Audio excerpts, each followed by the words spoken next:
Good evening, Wasters. Thanks for joining us for episode 4 of our online campaign of Nuked, a fucked up game about what could be our future. We have a slightly different assortment of our regular cast today, but I'm most excited about Jessica Lynn Verdi. Hope I pronounced that right, of discussing how it's pronounced. She is an improviser, director, RPGer. She is self described chaotic neutral. She apparently is chaos in a box. And we're going to drop her like a bomb on our game. And I'm really looking forward to it. So let's dig in. Colt, if you will. Morning Star, the name of a fallen angel. The name was given to a secret project that a long-dead scientist was involved with. Since her death, the angels had come and brought doom to the world that was. Last session, our intrepid team discovered that the project that may have been created to oppose the angels may still remain. Intrigued, they tracked down any reference to their only remaining clue, instructions to report to someplace called Limbo. After weeks of investigation, they learned of a mysterious oasis called Limbo out in the Desolation, far beyond the wasted lands. The Desolation is a red sand desert with a few things able to survive are deadly and very hungry. Hoping this Limbo was the one they were looking for, the party began looking for a guide who might be able to get them where they needed to go. They found someone who had a reputation for having the skills they needed, but they quickly learned she had some problems of her own.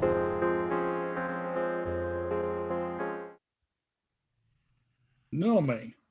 We're going to start with just Nomi. You have been hired by someone named Desi Thar.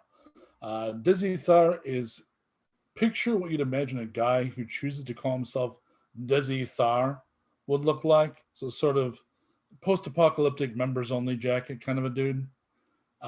He hired you to help him track and hunt a unicorn. So, unicorns in this world actually exist. They're mutated horses. The horns aren't quite as beautiful as you'd imagine from all the buttock tattoos that illustrated them in the years before. They're just sort of horny outgrowths, but that's good enough for hunters. So, had you your choice of clients, the dude with the big gun who wanted to kill him a unicorn would not have been your first choice of client. But the dude had money in hand and you were willing to work. Um, in addition to you, Desi had a buddy named Lubris and a bodyguard who would only call himself Flex.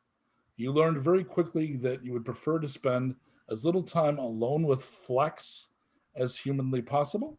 So you've learned very little about Flex other than he puts an awful lot of oil on his muscles. The hunt was going okay, but an earthquake split the earth and you all fell into a hole within it. You were able to save yourself and Desi.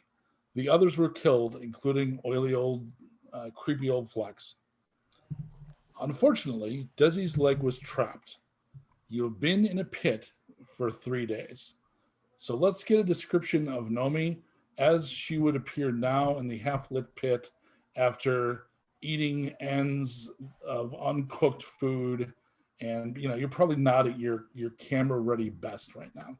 Yeah, I don't and she's not particularly upset about that, in general. I mean, outside appearances be what they may, but she's not that concerned. My question first is, are we by the dead bodies of Lubris and Flex?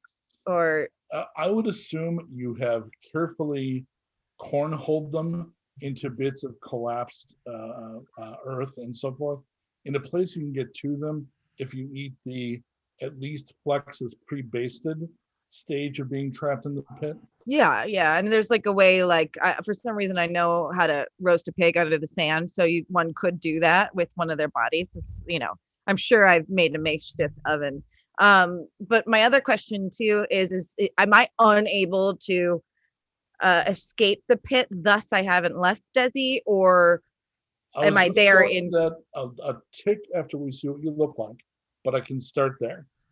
You will have the choice basically right now to try to get out yourself and abandon Desi, The only reason I asked is because I've been there for 3 days, so that would insinuate I either out of some reason or another, maybe he hasn't paid me, stuck with him, and then that would inform why I look the way I do. It's just correct. You're on your contract. There's money on the other end. Got it. Generally, you try not to leave the people employed you Great. dead in pits. Great. Got it. That doesn't work. It's not good great for rep. Yeah. Got it. So I would say, since I don't need a lot of food, because I am really acclimated to both the wasteland and the desolation and all this, this is kind of par for the course. I'm just kind of more annoyed that this guy is like crying all the time. It's like, oh yeah.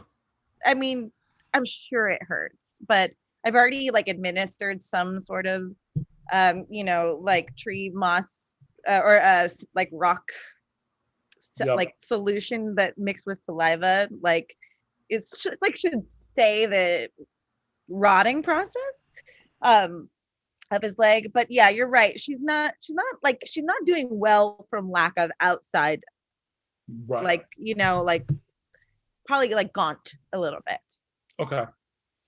So generally what like sort of field survival dress, more function than any concern over how it looks, so all substance, no style? For her, no. I think it's a mixture of both. I think she really has found a way to like meld camp glam with survival instinct. So like her hair is a certain way, but it conceals like weapons, but it's also like really cool looking. Like, her like tools are pickable from her hair. And like, she's got an armband of like first aid kit shit, but it also looks really cool. Like, I guess it's like form and function is like a marriage that she's pretty aware of. On somebody else, it might look schlubby survivalist, but you make that shit work. Yeah, 100%. Why even wait? Because also it needs to be like transportable. So we're like talking about like sleek and nothing falls out. Yeah, totally. You get it. So you are definitely over Desi. He woke up the second day asking if it was time to eat your companions. He jumped immediately to cannibalism, even though he had a pack with food. He cries a lot and begs about, am I going to lose the leg? And it's just panned. It's not even really damaged. Are you, how do you treat him? Are you at all consoling, or are you like whine like that and it's coming off? We're gonna treat Desi like he's a little child, he just doesn't understand what's going on. And so how do you keep someone from freaking out more than they already are? You get them to think about something else. So we're busy talking about like his family life, his dreams, yeah, she's young for me, but she wants to be a musician and I have the resources to help her, so I don't think there's anything wrong with that. Do you? I think consent is important. She consents to all kind of stuff, even the butt stuff. Right. And I think if you think it's okay, that doesn't make it okay. But whatever. I really actually don't know how to walk around this and make it sound, Desi, you're getting on my last nerve now. And if we're talking about you dealing with underage women who think they know how to consent and they don't, I don't know how to help you. I think right at that point, you need to make a notice check for me. Okay. So many papers. How many do I roll? So the number right to the right of notice on your sheet, which I think is 5. And then you're looking for 6s. Where is notice? It's the only thing I didn't clock. Perception, it's in the middle of the stat block, center. Oh, I see. Gotcha. Thank you. No problem. It'll take you a couple of secs to get used to the geography. I think I was looking for notice in big words. Gotcha. Oh, it's a total fail. Did you get any 5s? No. Okay. So literally at that point you hear ahem ham. And you look up, and there's a dude. Remember Wes from Mad Max 2? Like No, the guy I didn't watch it. So a big, like, shoulder pad wearing, like, gym rat kind of dude, and he's got a helmet that he's actually made to look like a hawk. So it's got like the front side of the visor. He's mounted some metal with a slit, almost like a medieval helmet, and he's got feathers sticking out of it. And he's leaned over the pit, and he's looking down. And you failed the roll. You were so into, like, that bit that we just saw. I imagine was about a fourth of the tirade you directed against Creepy McCreeperson, who's just cowering in the corner at this point. Yeah, 100%. So you completely missed that Hawk here is actually shining a flashlight down and has been looking probably for a little bit. Oh, I hate to interrupt. Who are you? They call me Hawk. Could you just like not put the flashlight in my eyes? Like like, I mean, you could have attacked us. You didn't. So I'm assuming you're not going to hurt us. You're good. He turns it off. Okay, great. A bit of trouble down there, yeah? Yeah. Well, so why don't you come up? You look like you're nimble. Well, I appreciate the vote of confidence. We've got an injured party member down here, and it's like, listen, I'm really capable, and it's not like I'm trying to prove that or anything, but like I can't quite carry like 250 pounds of man. And honestly, it's kind of against my ethics to carry a man because like I have my own weight to carry. So like, I mean, aren't you always kind of carrying the man? Exactly. So like, do I really want to physically manifest like having to carry a man? Do you know what I mean? Like, I kind of do. I've got a lot of sisters. You do? Oh my God, you get it. I think I do, but I know enough to know that I probably don't. That's all I'm asking for, man. So it looks to me, look, we got a situation where we have a guide and what? Is he a treasure hunter or a hunter? Listen, I'm not going to mince words. He's the money. All right. So I see a pit about the radius of one of my hand grenades. Since we're not mincing words. I'm sorry. You're going to have to clarify. You made this pit? No. I'm just saying. And he actually holds his other hand over and it's got a hand grenade in it. Were I to drop this, the radius of the bottom of the pit you found yourself in with the man you describe as money is about parallel to the size of the explosion my little cherry baby here would cause. Okay, are you just like one of those people that plays with their food before they eat it? Because like if you're just going to drop the bomb, do it, dude. Well, I don't think you're my food. Got it. If we're torturing a metaphor here, I think you have a man there with resources, probably a gun he couldn't really afford, probably clothes and bullshit he's got with him to make himself look good. Right. Is he a multi-wives guy or a serial monogamist? Well, he'd like to think of himself as someone who could even like get somebody. He's dating someone that's underage. So he's also like a criminal. Oh, and he looks like a tire, right? Yeah. All right. So here's what I'm thinking. Why don't I'm going to send on a rope. Okay. And you're going to tie up a couple of things that I can resell. I'm going to pull those up. Then I'm going to throw down some extra supplies for you. As long as you promise not to share them with Shitface, then I'm going to fuck off. Okay, wait, I have a question. Like, why am I just not leaving with you? Well, because you would have left already. You're worried about Shitface, right? I just need the money. It's not that. It's like, you know. Well, I'm going to make that worse because I'm taking a bunch of the money out. Okay. I mean, I'm not helpful there, but where I can help is I cannot blow you up because you seem... I mean, you're a guide or a scout or something, right? Listen, a hawk face, you could blow me up. You really could. And like I said, like this has been really actually a very educational situation for me. So like in all things, I'm learning a lot. If you were to blow me up, besides the fact that like you're gonna feel guilty about it, there will be like a bunch of people that will be really upset with you because my imagination would suggest that your little cherry bomb has also like these personal identifiers, including like different kinds of shrapnel that you've collected from your personal region. So like it would be really easy to trace it back from where it came. So like you definitely don't want to be the guy that killed Nomi. Nomi. All right, I was going to say you have the gift of my name, but until now, I did not possess the gift of your name. I was holding it because that's my currency. So Nomi, you don't have to resort to, CSI threats here. You just need to put some valuable shit on my rope. I'm going to pull it up, not drop my grenade. I'm going to drop you. I've got some decent rations here. I've got some extra water. And I'm going to fuck off and leave you with the guy with a face like a tile. Here's the thing, Hawk. I'm the most valuable thing down here, so you might as well just haul me up. You can have my gun. Please Can I? don't break my leg. I pick up his gun and shoot him in the head.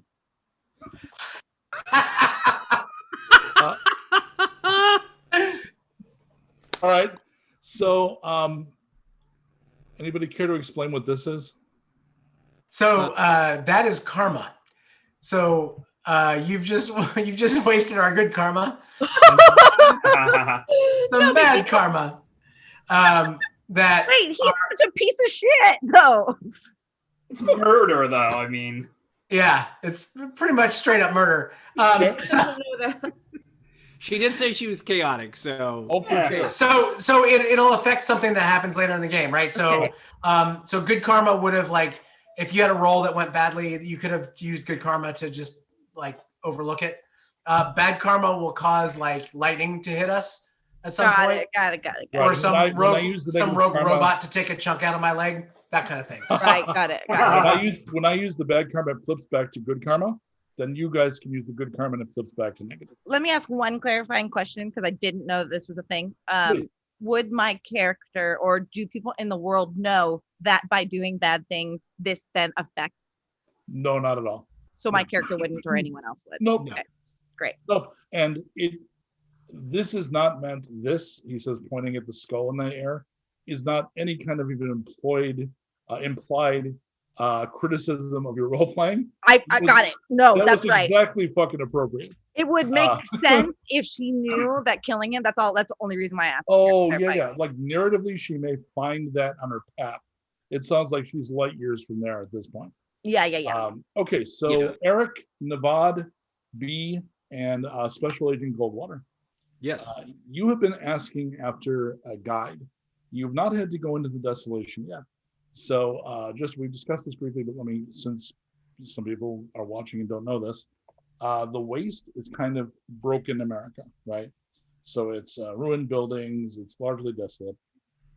But the Desolation is where everything has been reduced to kind of a red sand. It's where the damage from the storms and the bombs and all that stuff is the worst. So there is an area, just the wasted land is kind of the semi-populated. There's mutants out there. There's stuff going on. You can survive. The Desolation is kind of like Dune. There are only very special people out there that can live like that. The monsters are even, if you were thinking in terms of online role-playing, the difficulty, it's higher level. Like you generally don't want to wander out there, especially without a guide, because things there will gnaw you up faster.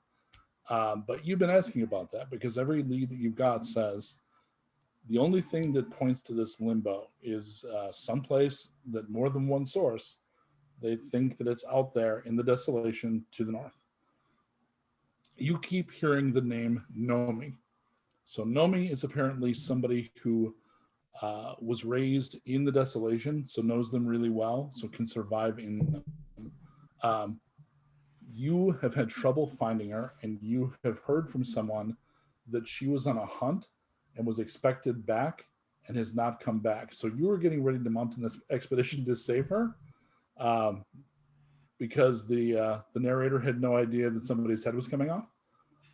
So the four of you go outside a bar, and a big motorcycle drives up, and there's a dude with a hawk helmet and lots of feathers.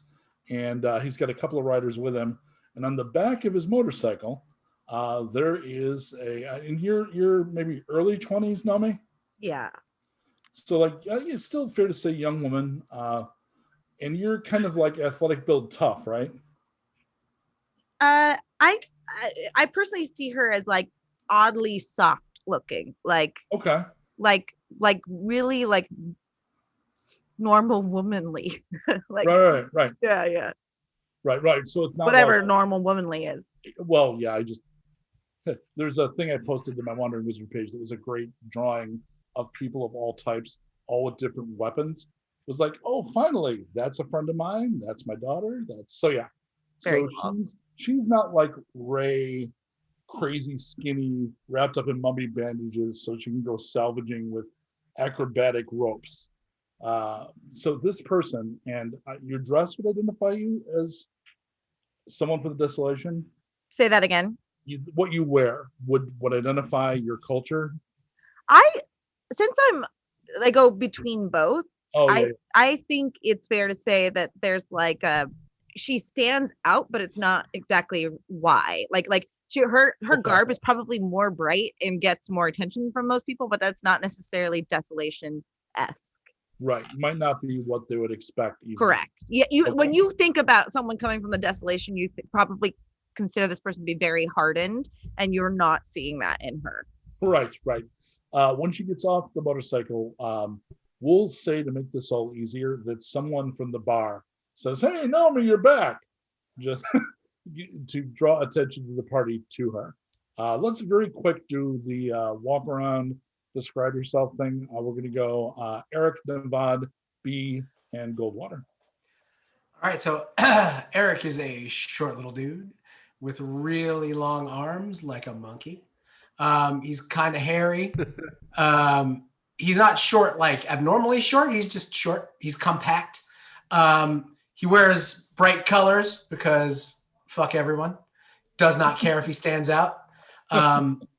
He's got a patch over a third eye that he keeps on the third eye to be able to keep things in 3 dimensions as opposed to 5.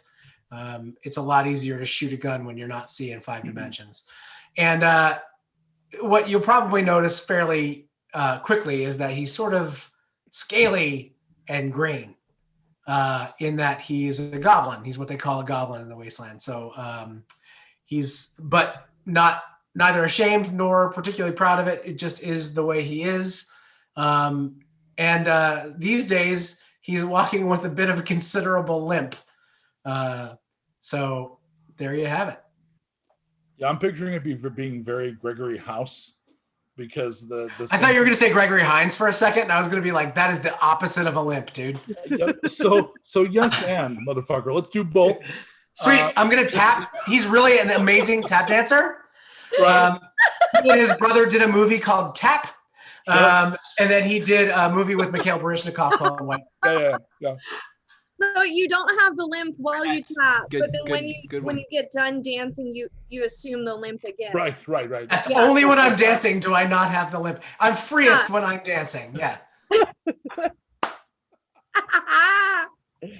So Or then is the Nevad- limp, the prestige? Really, is it throwing us up? There's a bit of it now that I think he's milking Leans it a into little bit. it. It It's more probably, of a swagger. yeah, it probably hurts a little bit less than it did when he got his leg blown off. But Very Watson of you. yeah, thank you. Thank you very much. Nevad? Am I up? Is Nevad up? Yes, please. Yeah. So Nevad is about he's about 17 years old, not exactly certain himself. Big, tall, 6'5" or so, super scrawny guy. He's got his eyes have his pupils have turned into, they are the shape of skulls, which you would notice right away. He's got a little emo comb over haircut, and he wears a denim jacket and wizard robes because he is a practitioner of magic, which is a poorly understood art in the world of Nuked, including by Lord Nevad himself. He often doesn't quite get it right. One of my anyway, we'll save my cool party tricks for later. Sounds good. Yeah, he's big, tall, scrawny emo kid with a wizard robe and a little grimoire full of incantations and random occultish drawings and such. So B? That he uses to mess with reality. Oh, are you saying it's my turn now? Yes, please. Oh, okay. So I'm B, and B is about 33 years old. She is a small and tall-ish, like 5'9" pure, and that in this world means that she doesn't have any physical blemishes or any kind of like mutations. So she's the most human-looking, like normal-ish person of the party. And as far as exterior, like glam and other things, B dresses a little bit like a sexy mechanic. She's got like a little air, what are those called? Like an air jumpsuit, like a jumpsuit for a Flight suit. Yeah, pilot. There you go. So she's got a little flight suit and has found or fashioned a B pin to make sure everyone knows who she is. B is a reporter, and so she always carries around Jeepers, which is her AI friend. He's about this big, looks pretty identical to the thing that follows everybody around in Flubber.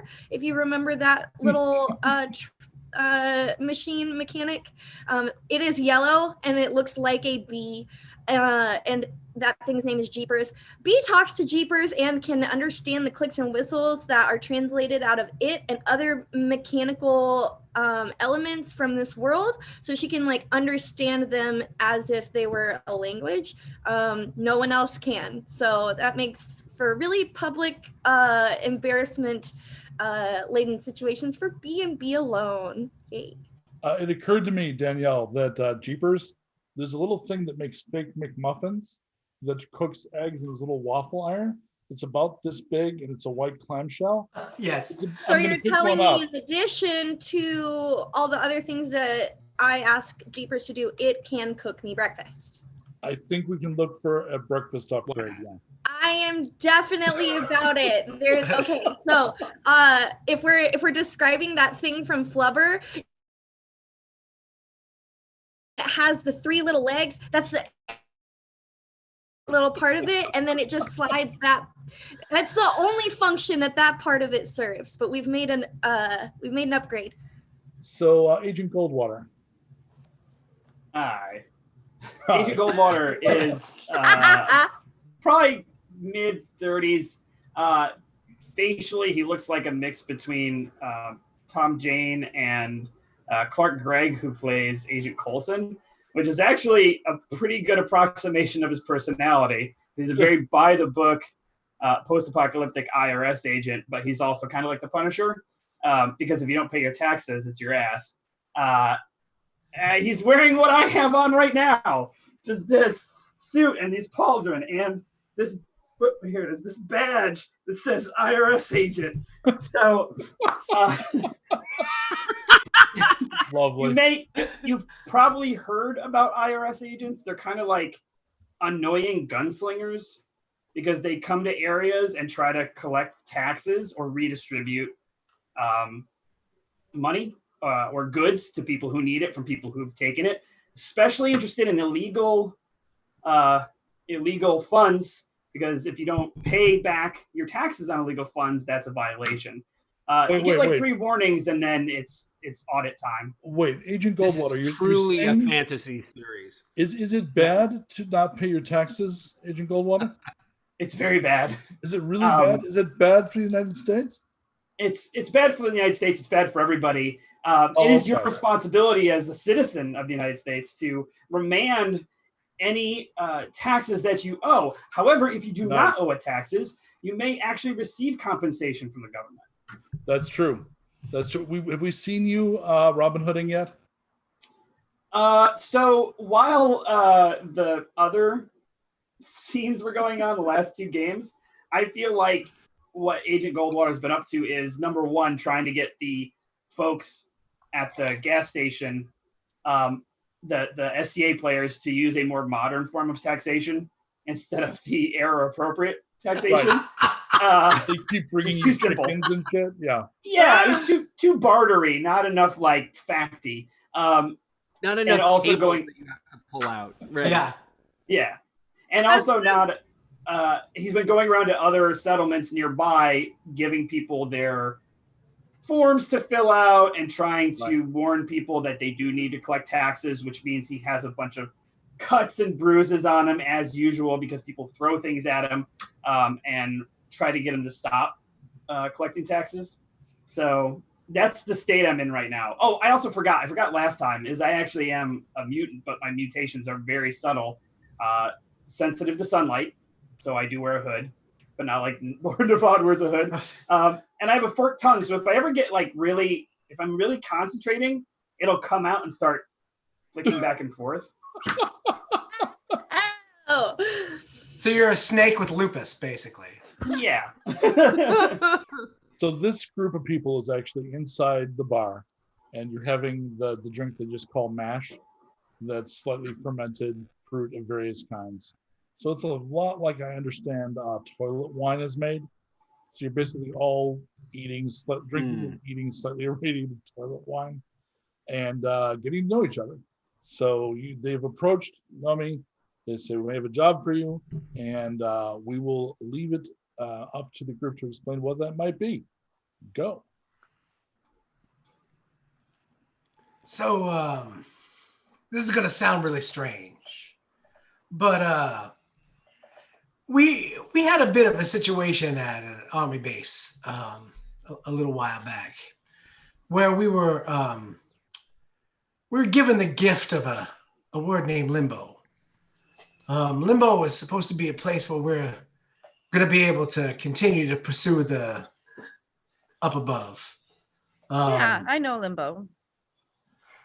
So I'm not exactly sure what it is about Limbo that we're supposed to be doing. So Nomi, you've heard the word used in the part of the Desolation. You know, you don't know what it is.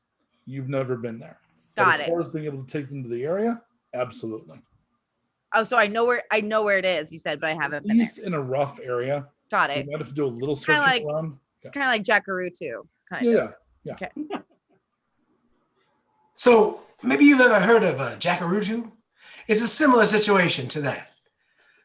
We're looking for a place that we're not exactly sure where it is, but it's Limbo, and it's out in the wasteoid, in the remanded lands, in the red square, Nomi, in the what dusty place. Desolation. Nomi, what color are your eyes right now? Lavender. Okay.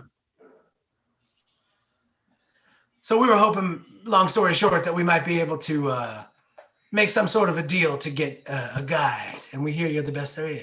Yeah, I am. It sounds great. I definitely need a job. So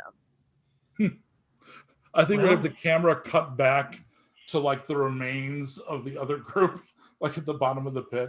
Yeah.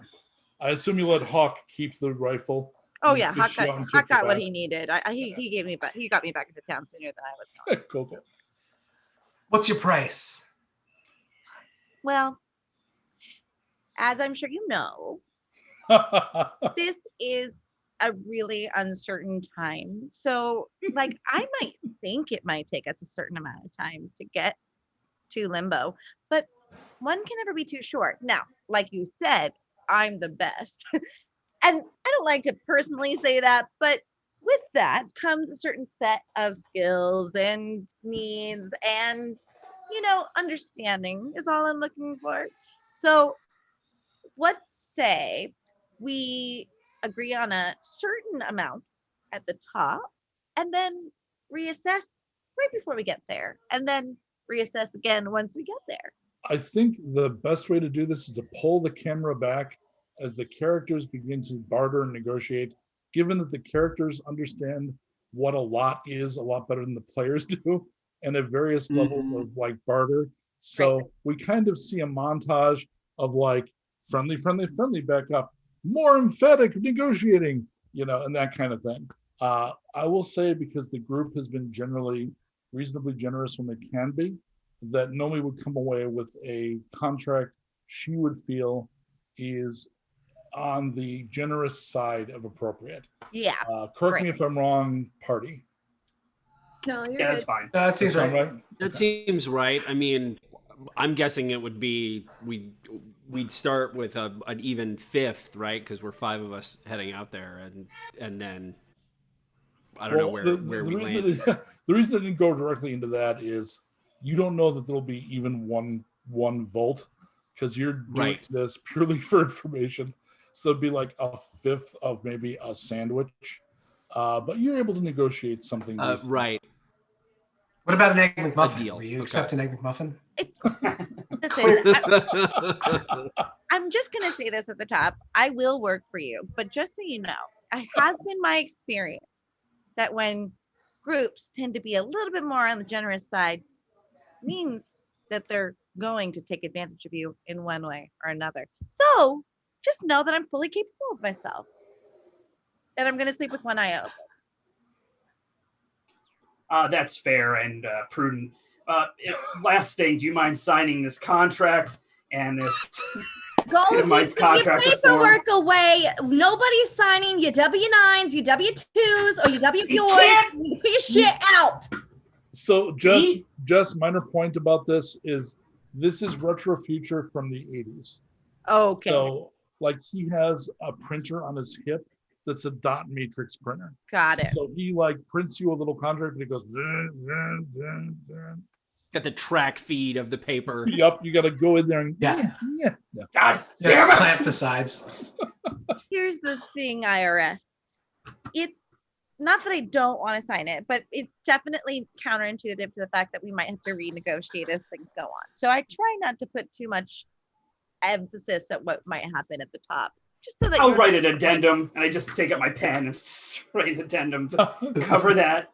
I'm gonna remind him how very unprofessional and like how ill-received that would be if the IRS were a real notion. What do you know? Oh, I see. I've struck a nerve. I've hit gold, so to speak. I'm sorry, Nomi. You don't have to listen to this one. You gotta promise me one thing, though. Might sound a little oddly specific, but just prior history tells me I should ask. Is there potential for any particular party members, i.e. myself, to be possessed by a strange and partially feminine computer-based AI system? I can't say no. Horrified. You're Like you can't say no, or you won't say no. Like you're physically incapable of saying no, or like Well, it's like important to know these things. you heard the word no come out of my mouth, so that's a kind of dumb question, Eric. But I just, like I said, don't have any idea what's going to happen. So it would be irresponsible for me to make Somebody promises I pass me more hooch. I need more hooch to get through this. the next day, the party heads out to the edge of the waste. I love that B has just suddenly developed an alcohol problem. Well, she didn't. You say don't. what- You would develop an alcohol problem too if you were possessed by a supercomputer that died. To be You fair, would. it is the first time A man died in my mind. So then you know what I'm going through. It's my first fucking day. I'm trying. What I'm getting here, by the way, is Nomi leaning back, and this not being the first rodeo where the party starts talking like this,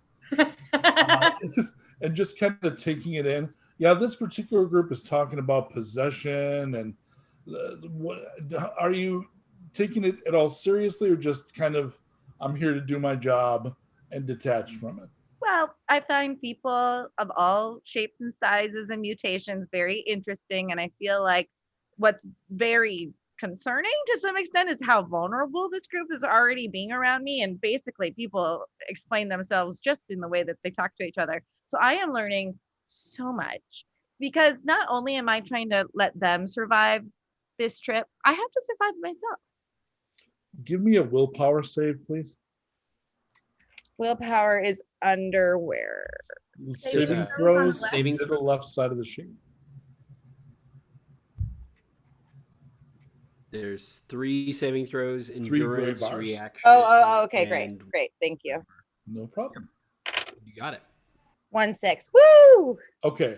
When you're close to B, like a bee sits next to you, your empathy gets you a little jittery. Like she's like having a radio on right by your ear. Oh, sure. Okay. Or tinnitus or something. Okay. Yeah.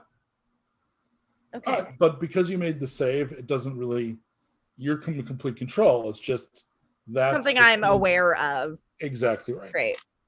I would He's assume giving you the tinglies. you know it's going to be about 2 weeks, give or take, depending on the weather. You would warn them that it's slow going through the sand, and the desolation is like a desert. It's not someplace that's quick to traverse. I would assume you would probably go and pick up some additional gear, because the kind of stuff they have to make themselves safe in like a Chickens R Us or like a gas station is not the same as a proper shelter tent. They have to take a lot more water than they're used to.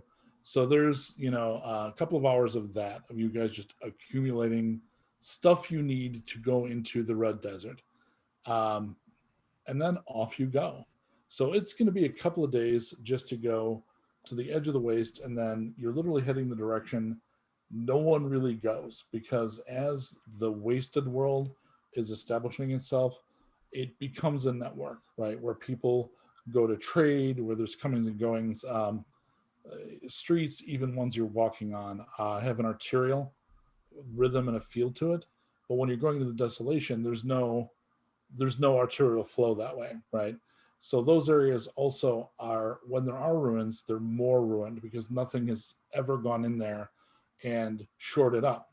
So you're walking away from the world. You definitely get that impression. I would imagine for Nomi, it's a little flipped in that you as we discussed, you're comfortable in both places, but you grew up out here. So you're not getting that sense of like things are falling away. It's more like things differently are coming into view for you. But you, being a practice guide, will be checking in with them. I'm not going to have you make rolls. She's very good with landlore. Landlore is the skill you'd use for this. So the way the system works is when you only make rolls when the outcome of something is uncertain. Okay. Nomi guiding someone through an area she knows is not uncertain, so there's really no need to roll. Great. So until there's something that would test that, we're not going to bother. It's also very clear to the group as you start to progress into the Red Desert that she's very competent, right? So you're getting a little of that Dune, like, no, you adjust the still suit this way. So she would go around and just take care of you. And it's because of the way she does that, it will become very clear in the first few days that you would be doing much worse, or this would be much tougher were she not present. Great. So everyone will be following her directions, right? She's not going to get me, and I'm looking at Nevad because I know what it's like to be 17. As a guy who was Nevad at 17, how is he would take directions? How am I taking directions? Yep, she's doing stuff like going Oh, around, man. like adjusting the extra, like I'm going to tell him how he's going to take it. I'm super hot and he's okay with me Yeah, telling him. I think He's actually thinking this- purposely making mistakes. I'm like, I don't know if I know how to put this on. Can you help me? So the only role Can you I'm actually gonna Nomi, my thing fell off. I need an insight roll from Nevad, please. My thing fell off. What roll? What? A what roll? Are we still doing wording, Goldwater? Phrasing. Phrasing? Yeah. So give me an insight roll, Phrasing. Nevad. Insight. Okay. Yes, please. 4 die. Okay. I think it's fair I got to- 2 partials. Ooh. I'm sorry, what'd you I do? got 2 partials. Two I got partials. 2 partial successes. So you suspect that she's manipulating you, and with partial, I'm assuming you don't give a crap. Oh no, I like it. Okay, so you get him to do whatever the fuck you want. He's immediately Meaning, pliant. like manipulating him in what sense? Like, Oh, well, like, you're leading it and saying, I'm hot, he's doing what I want. Technically, that's a form of manipulation. okay, because what I was meaning by that, like, I know he is saying, oh, I have a problem with this on purpose, and it's because I'm the guide. I'm still like, okay, let me zip that up for you. Okay, so it sounds a little like that's This almost is not like sexy. Well, yeah, it sounds like a game that's okay from both ends. Yeah. And then Goldwater might look over and go, yeah, but the thing that's sort of the implied flirt is like the snaps on your poncho. No, probably just like, I'll fix it. Go away. Goldwater, We don't have time to waste. Get out of my way. Goldwater, get out of here. I'm working. You are wasting our time. Navad, you're wasting our time with this. Put it on. I gotta Just backstanding with Erik, like, when was the last time you acted like that? Do you even remember? No, man, I never acted like that. Me neither. So I'm going to need, after about 4 days in the actual Desolation, I will need an endurance and a willpower save from everyone. I'm not worried about partial success here, only success fail. And I need to know which ones you made and saved. Okay. I failed both. I failed my endurance. But my willpower is good. Although my last willpower did not do that great. I failed my endurance and I got willpower. Okay. I hit my willpower as well. Okay. How about Goldwater? And Nomi? I failed both. Okay. Yeah, high five. Did anyone succeed at both? Nope. No? Okay. If you succeeded at one, you're going to be down one injury. Ooh, so Jesus. It'll be treated as though you've got an injury. Okay. Until you actually have time to go. I actually shouldn't have had you roll, Nomi. Okay. You won't actually be.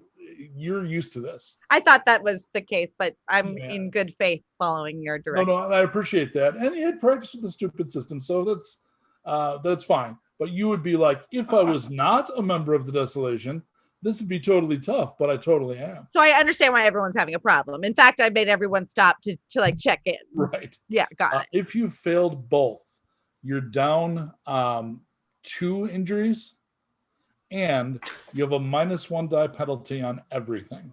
Ooh, Jesus. Ooh. So the man, people who failed? Erik and Goldwater? So Nomi, they are not doing great. Partially, Erik could excuse a little bit the fact that he's obviously injured. Goldwater, is part of the problem that you refuse to take your suit off? I mean, okay, I am here on official business. So I think, Nomi, you look over at him and he's got all the layers you bought with and for him, and his suit and his armor. So he'd look like the evil coach from the second Bill and Ted movie, just like all shoulders and neck and like layers. I would be more than happy to carry a couple of your packs, or take something for you, because he's also got a crazy number of guns. I'd be willing to distribute the workload. Great. So I'll hand off some stuff. I mean, I'm not an idiot. Great. No, he's not. All right, so you redistribute the stuff so that you're still going to be done those penalties for a while. You need to be someplace where you can fully rest to what you're used to. Like, Nomi could rest here. She's fine here. You can't. So the party in general, the guide looks around. Nobody did a double save, right? So nobody completely mastered this. Nope. So the group as a group is like, they're not getting your gold star of the month group award. And they're kind of are we surprised? At any point during this roughly week, Navad, are you showing off at all for Nomi? I've probably done the ghost my death head cantrip a couple of times, just to be like, hey, look, check it out. So can you describe the inappropriate circumstance under which you decided to pull that out? With her? Yeah, With like Nomi? what point were you like, check this out? Like when did that happen? Well, I think the first time is like I don't even warn her. It's like she's got her back to me, and like it's God. one of the times where I'm like my jacket insulation thingy is broken. Nomi, can you help me? And I kind of tap her on the shoulder, and then when she turns, I've got my full flaming skull head on, and I'm just kind of like,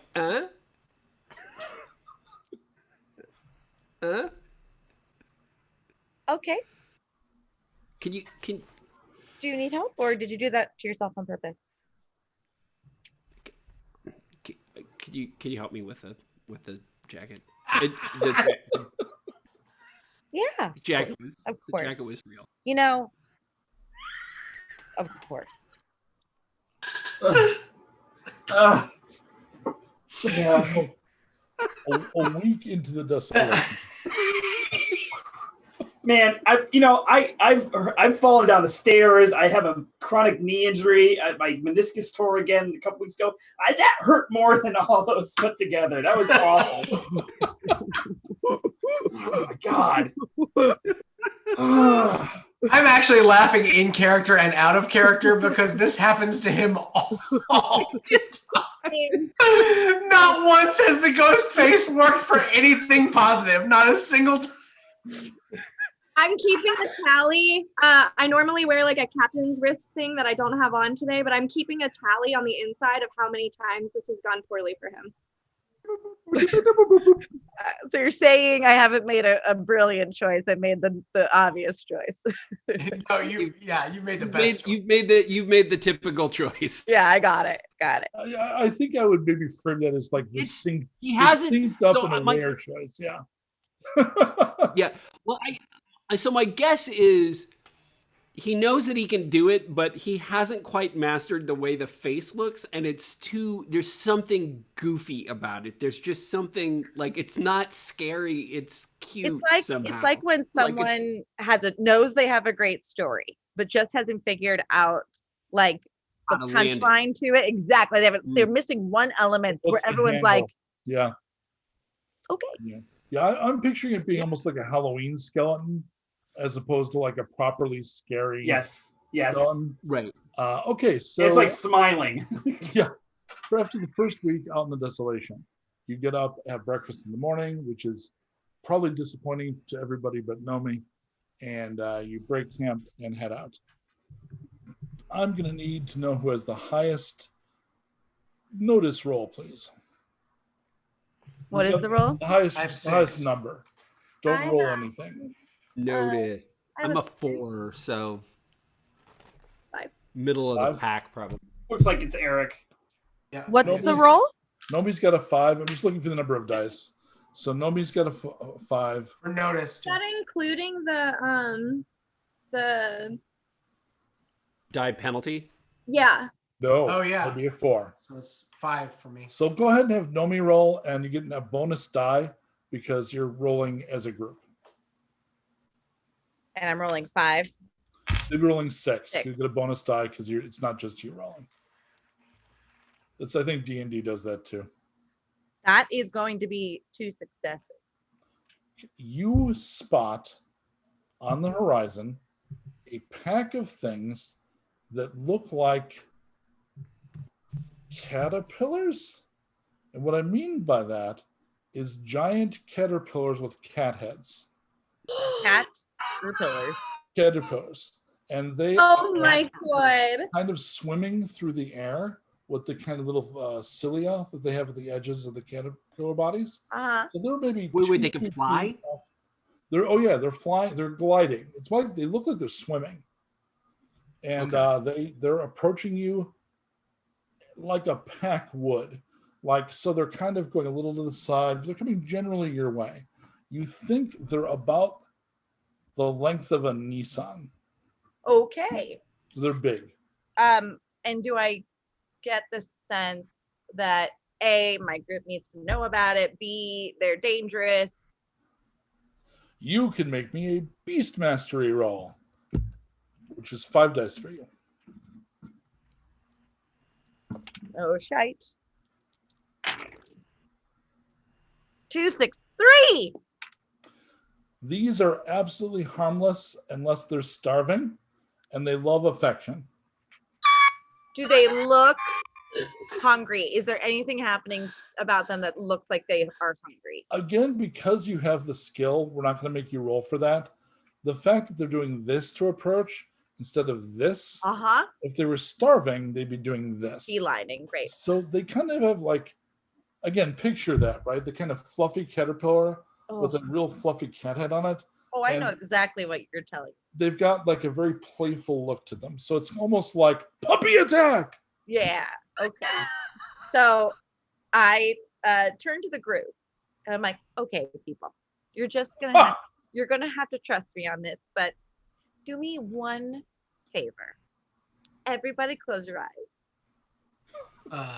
No. Close your eyes and count to 10, but backwards. So go 10 and only start when start when I tell you to. IRS, you are such a do-gooder. Okay, everybody. 10. 9. 8. I'll just count for you. 7. 6. 5. 4. 3. 2. And at 1, the caterpillars like swish by us. Like I've timed it perfectly to where like they're just brushing up against everybody. It's like a cool air for the first time ever, and like whiskers are like I feel like the whiskers are also the cilia. Oh, for sure. Yeah. Like brushing against everyone. Whiskers. Yeah. And you hear just like you're enveloped in the I just want everybody to know that I'm crying in physical human tears about the idea of this scenario. So just that's how B is handling this scenario. Love it. Well, they apparently really enjoy the contact, like they're brushing against you, and they make that deep purring noise. I do not like this experience. So Goldwater goes ahead. Yeah, they will come in. They seem to be. Nomi would catch this first. I mean, they're begging a little. They probably want some kind of food. Is there, just asking for fun, is there a little one? Is there a small one? So Nomi knows these are all little ones. These are effectively kittens. There are bigger ones that would be more, the bodies would be shaped more like almost like a maggot, and they'd swell up and then have the little ones, and they're huge. These are like kittens. I am not interested in knowing more about these things. I know their life cycle and their sexual habits.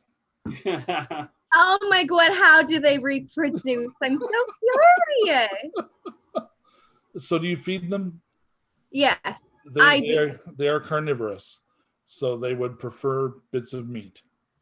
All right, Goldie, you've been a great teammate. I'm really loving your paperwork. Why don't you just close your eyes and hold out your arm, and you won't miss it at all. They're adorable. I will feed them. Anybody who is down took an injury from the thing that just happened, it is restored by the attention of these creatures. Because they're healing. Oh, I love it. Oh, I love it. I feel better, but I also feel worse. Okay, too cool for school. I'm not cool. I just cringe at Celia. Eric, have some more hooch. You'll like it. Yeah, I'm thinking that Nomi's actually right. I think the whiskers are very thick and almost do like a breast stroke for the rest of the cilia and kind of pull it forward. Yeah. Yeah. All right, so you play with them for a while. You get healed. It looks like, like actual cats, we sometimes forget, like these fuckers have little razor teeth because they eat meat and shit. They're like that too. Like, so it's probably just as well they weren't hungry or angry or something. So as long as they were calm, they're absolutely delightful. And I did not invoke the karma, which I probably could have to make them hungry, but so I spared you that. They do their bit and they move along. You're welcome. I'm crying. I just miss them. I named one of them Benjamin Franklin. He's the greatest. He's the greatest caterpillar I've ever seen. So And I will miss him. I'm just sitting next to Goldie, and I got my head on his shoulder. I'm like, tell me the story about Benji one more time. Benji's a caterpillar. A green light. The most noble of its kind. Jeepers recorded a bunch of that for you. I watch the footage back every day from now until the end of our journey. Like on Earth or just this particular? It doesn't, like, from now on, anytime I get near a screen, because I have to plug in to see the thing. So anytime we're by a screen, it doesn't matter if I have to give a very Paramount update, whatever. I take at least a minute to watch the kitties. The longer you go, the more obviously reliant you are on Nomi, and the more it's clear that her skills are keeping you going. I'm going to end up Goldwater. The other effect goes away on you. Everybody should have no continuing effects except for Erik. You're still going to be down one injury and the leg issue, and I'm keeping the other thing because the leg is compounding it. Like you're having to work harder to limp your way across the damn desert. It's because I didn't like your animals, isn't it? If I had liked them better. No, you don't know this about me, dude. I'm a dog guy. I happen to be a cat guy. I just hate caterpillars. All right, so That is amazing. Nomi is going to start checking her maps on the regular, and when she's doing that, are you secretive at all about your maps, or are you showing them to people? Oh, I think my maps are really personal. Okay. Because at the end of the day, too, no one's really going to understand them. Like I do, right. I could make, like, again, I've really absorbed all their personalities really quickly. And so if I were to make some map for somebody at a certain wage, it would be how they would understand the world. Like some people are landmark people, some people are feet right. people. For me, mine are they're actually, I won't even tell you. You'd be using like shorthand, right? Yeah, and it's a lot of personal annotations. Yeah. So you would notice, what they would notice is that you are a cartographer. They won't really understand your shorthand or language, but you see that she does have a sheaf of maps that she consults. She's a little bit private about it, and then when you've seen even a glimpse, it's like, that's a map, but it's doing well for her. The other thing is, does Nomi hide her eyes, or would they have picked up on that over time? So you're suggesting that the lavender eyes are a problem? No, the fact that you have mood eyes. I have what? So you have a mutation where your mood is reflected by your eye color. Gotcha. Yeah, right. Like a mood ring. Now you can deceive and hide it, but otherwise, have you spent more than a week at this point? They'd start to notice, I think. Right. I wonder, and this is up to the group, if anyone's perceptive enough to have even noticed. That's a good point. Is anyone personally perceptive? And I think Danielle's right. Probably B, because she does pay attention to that kind of thing. And if I felt so inclined, I would have probably asked to film it. Well, and here's the thing: you've already buzzed me out a little bit, so I don't spend a lot of time around you. Oh yeah. So we'll see. I know. I'm sorry. He told me that you buzzed. So we'll say nobody's noticed yet. And when the other person that's probably a little bit from time to time a little strange is spending a lot of time very close to Agent Goldwater, just because he's super intense. Right. I mean, Erik, because you're an empath, probably reads like a jazz bongo. Like it's not really negative. It's just sort of, the psychic equivalent of, hey man. I got it. Yeah. Jazz bongo. And Navad, I think psychically would feel a little like you wandered into the men's room by mistake. Like we've been playing him as a pretty like sweaty 17-year-old dude. I feel like when I'm around him, I feel like I'm a kid that just got caught by his mom trying to masturbate for the first time. You know what I mean? Like that kind of like on the edge of like embarrassment. Hey, what? I'm just saying that's how I feel around you. Not that like. No. I I don't pick. Navad does not pick up on that at all. Right. Oh So I yeah. think by process of elimination, it sounds like easily half of your travel time is like walking beside Erik, just Sure. because that's like the clearest signal for you. Yeah. Or, So I'm going Goldwater to give or Erik Erik? one insight check. If you score 2 6s, you've noticed the eye thing. Great. I Because have 3 she's gonna dice, so run. this will be perfect. It's possible. Oh, and I'm also down 1. So I have to go. I have to do a perfect roll. No, I want to try it. Here we go. Yeah, totally. 6 and a 4. Damn it. I think 6 and a You 4 wanted puts it into to fail. if Jess thinks you see it, you see it. Because 6 and a 4 is real close.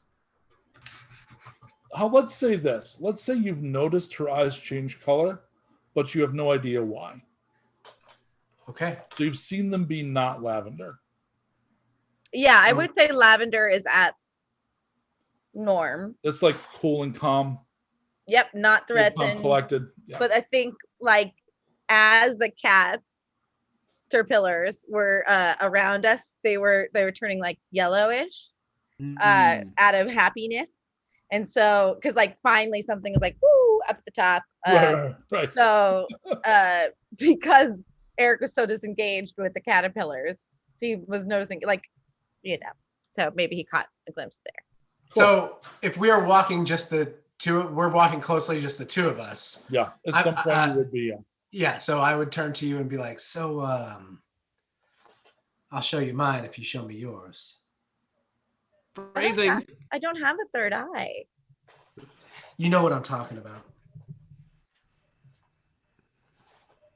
Well, he does. Okay, yes, you. And I think about the saddest thing that ever happened to me. Oh.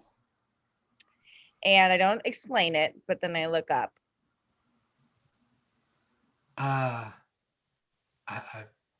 Okay.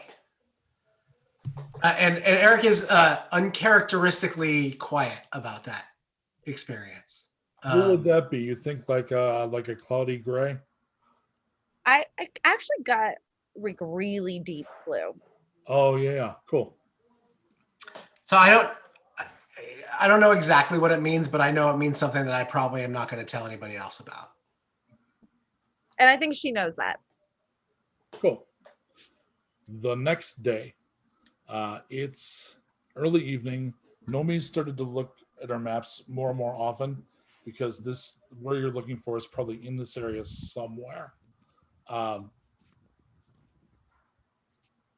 Erik. Yes. You hear on the wind in the distance. There's really no other way to put this. Tribal drumming. Hey. This has like Burning Man.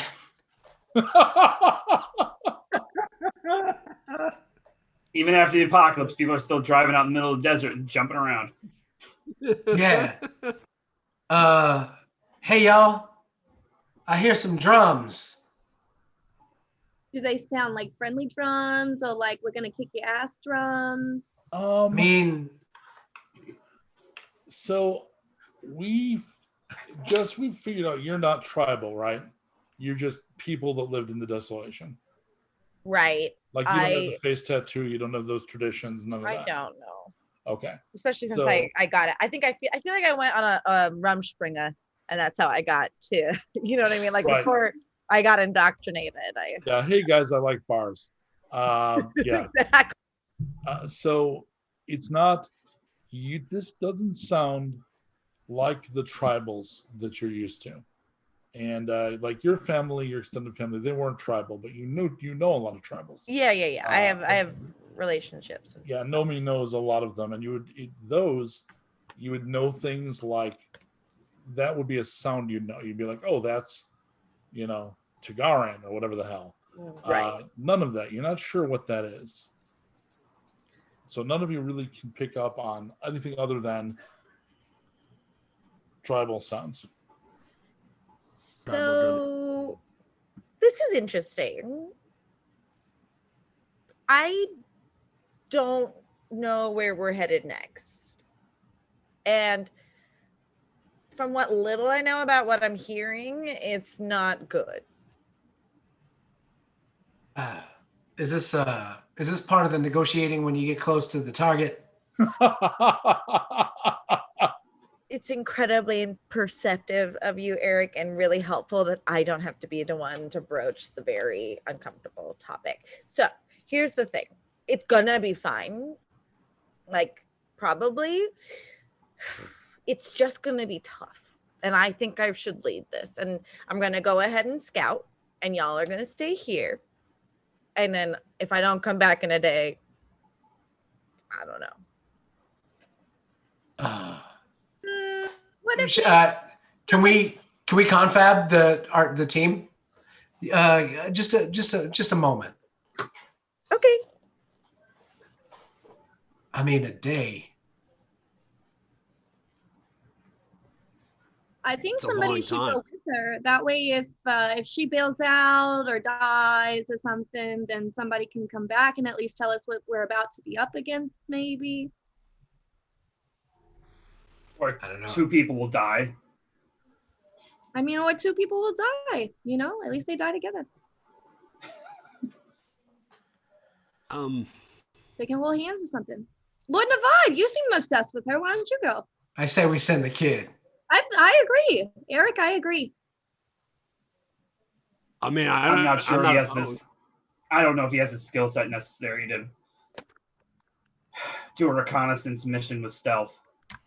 I feel like his lone skill in this situation is expendability.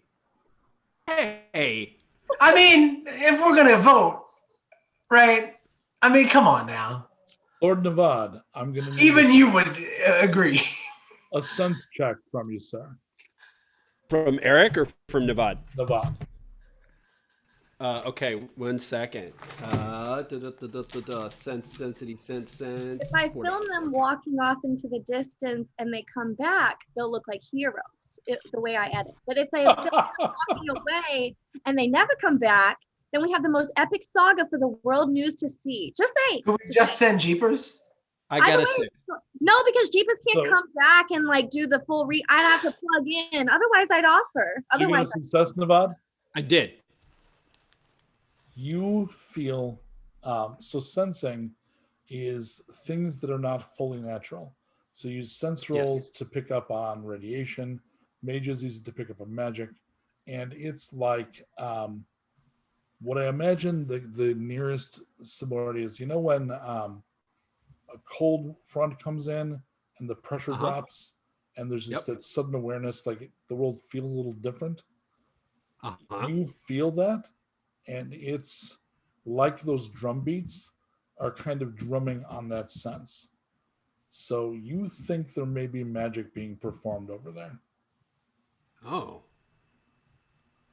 Well, then I should probably go.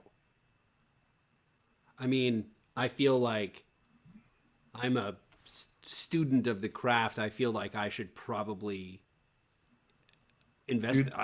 Do you tell the others what you felt? I do. I'm going to let them know. I mean, I think they're used to me at this point saying, guys, I'm pretty sure there's some magic down there. Things feel kind of weird, kind of squishy. And, you know, I even give the cold front analogy, but this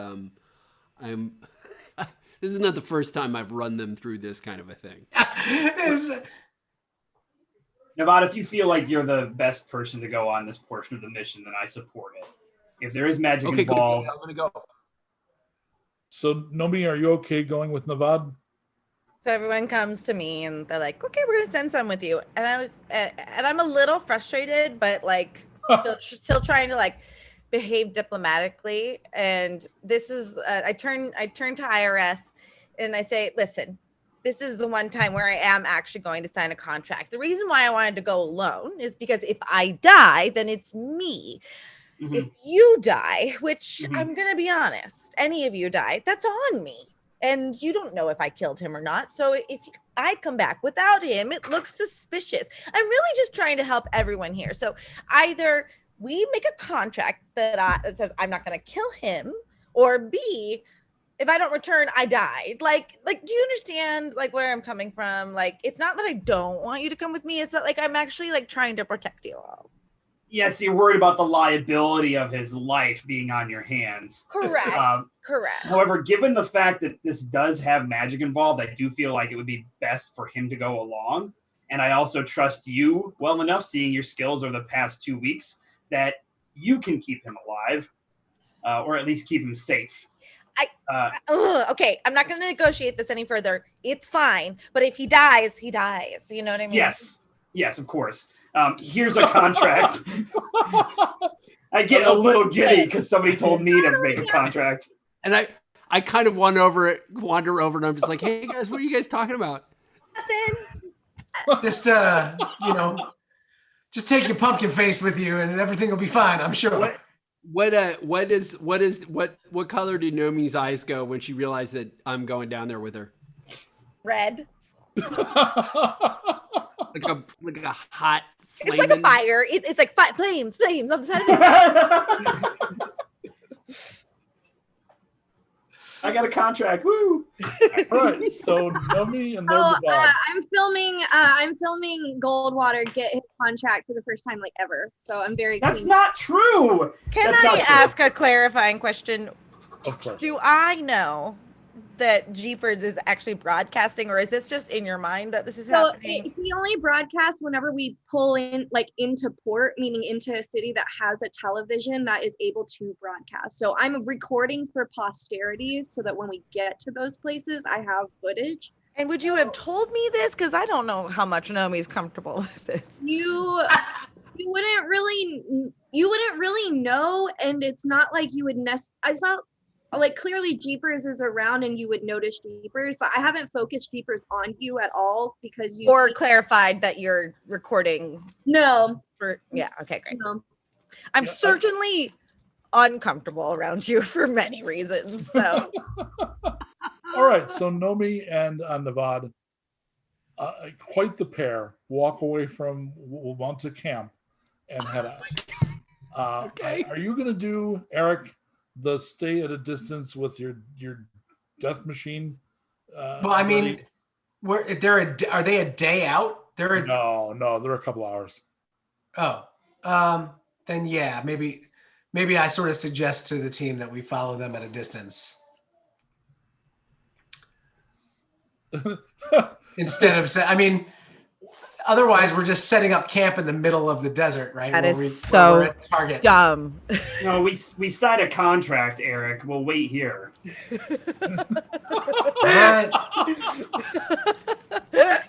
All right.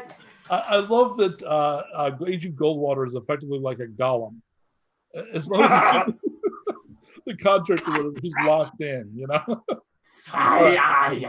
So Erik suggests, why don't we do the number 2? The group says we got the contract. Let's do what we said we're going to do. So Navad and Nomi head out. About a little over an hour later, you can see at a distance that there is a feast and a party going on.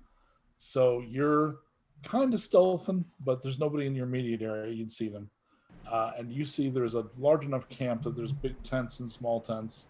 There's things on poles. And there's a couple of fires, one of which is a full-on bonfire.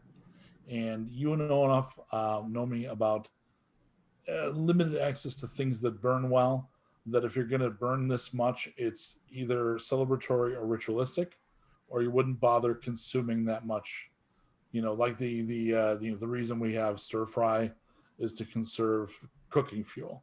You know, there's a limited amounts of that out here. So let's throw all this shit we need to burn to make dinner into a pile and then have a party. That better be a good party. Question. So you guys can see that. Yeah. I imagine I could.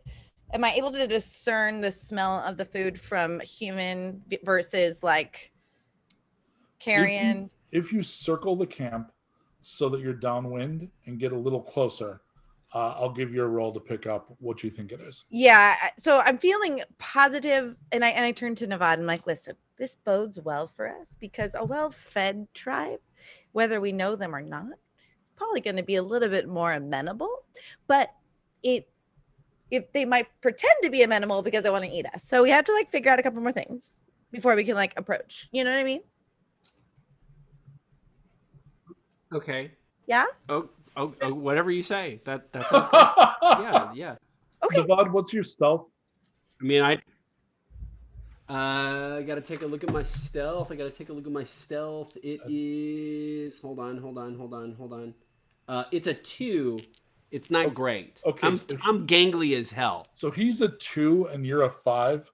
So you would know, Nomi, that, should it come to let's creep up on them, he's going to lurch it out. Yeah. So you're going to circle around at distance. I'm going to do this for no particular reason. Pretend you didn't notice that happen because it's probably irrelevant. And so you circle around, and for some reason there's suddenly good karma. I am, though, and this is, again, completely unrelated, going to need both of you to make awareness tests. Okay. Oh, God, I'm terrible at awareness. I'm good at all the other perception things, but not great at awareness. Two partial successes. Okay. So a partial and a nothing. So this means it's literally going to be the people sneaking up on the sneakers. You won't notice them. They'll just rise up. The difference, for those that you don't know, notice is I see that, awareness is something's creeping up on me. Notice is like danger sense, like I'm going to be attacked. Gotcha. 4 goblins in tribal clothes rise up, and they have been so low, and they've actually got some red body paint on, that they had managed to get pretty close to you. Nomi, you, though, at this point do smell what's on the wind. It's not humanoid. It smells like horse, maybe. They bark something at you, not in English. I look over at Navad. I'm like, put your hands up. So one of them gets a little closer, and you see he's wearing more traditional clothes. So he almost looks like somebody cosplaying that he's in a tribe. Okay. Because he's got like jeans and he's got like a loincloth. And he says in a hushed voice, I take it you don't speak Kuj? Oh, I don't. But that doesn't mean I'm not trying. I just only like the words you said are like the words I don't know. Like I know the bad words. And I know like hi, hello, where's the bathroom? I'm Brett. Here I'm Broken Fang. Okay. But I okay. He steps back. Aru Kachara!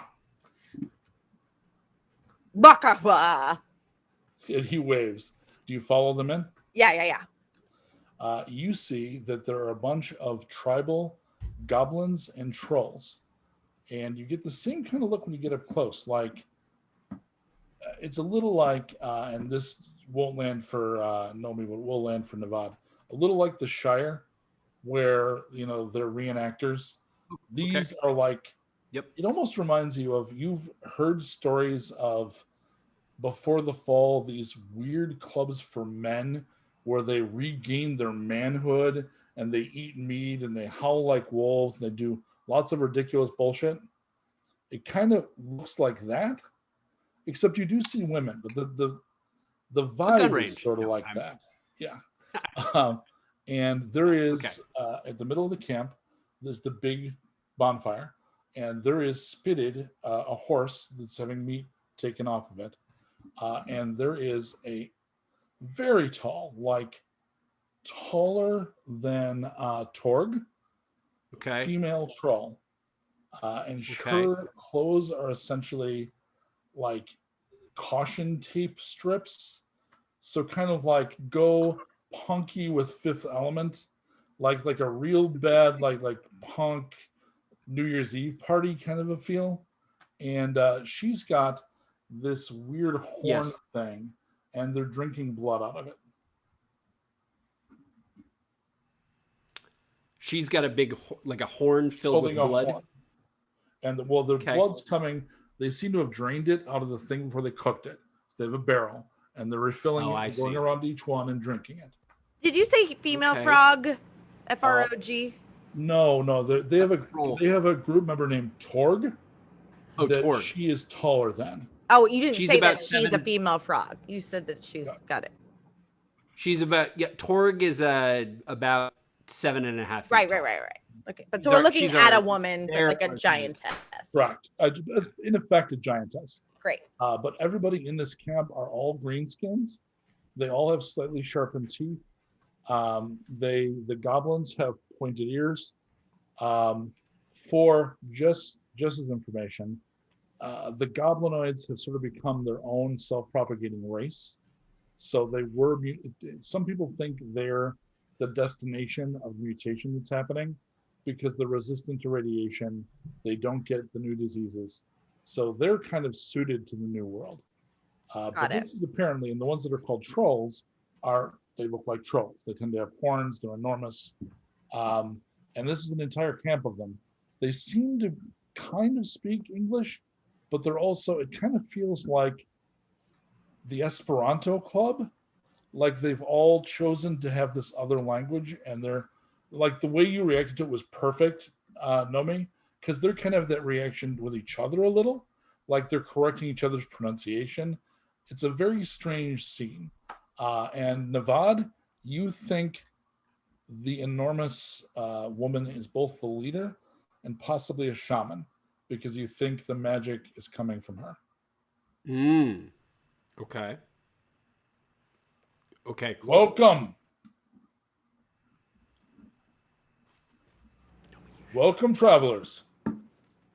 We are very gracious for your warm reception and hope to not trodden on your sacred rituals. There's a lot of when you look at somebody's Hawaiian shirt and you're like, you look so tough in that. And they get like kind of a puffed up, like, yeah, I guess I do. Like, so your words, a lot of them, they puff up a little bit.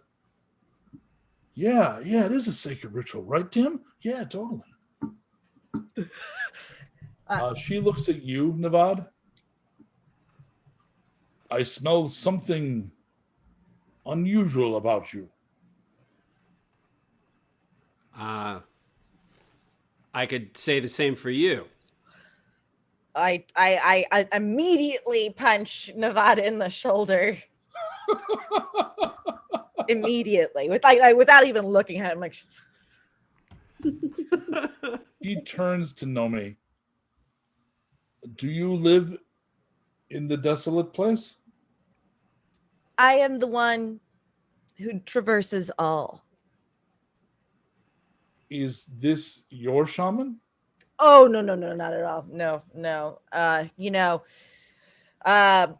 Not insignificant, but like not like, oh gosh, it's like kind of hard to explain. Maybe you have a word for it where it's like useless, but like not in like sweet, but like kind of dumb. Like, I just say man.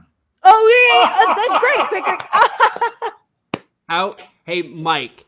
Yeah. How surreptitiously while this banter is going on can I cast read?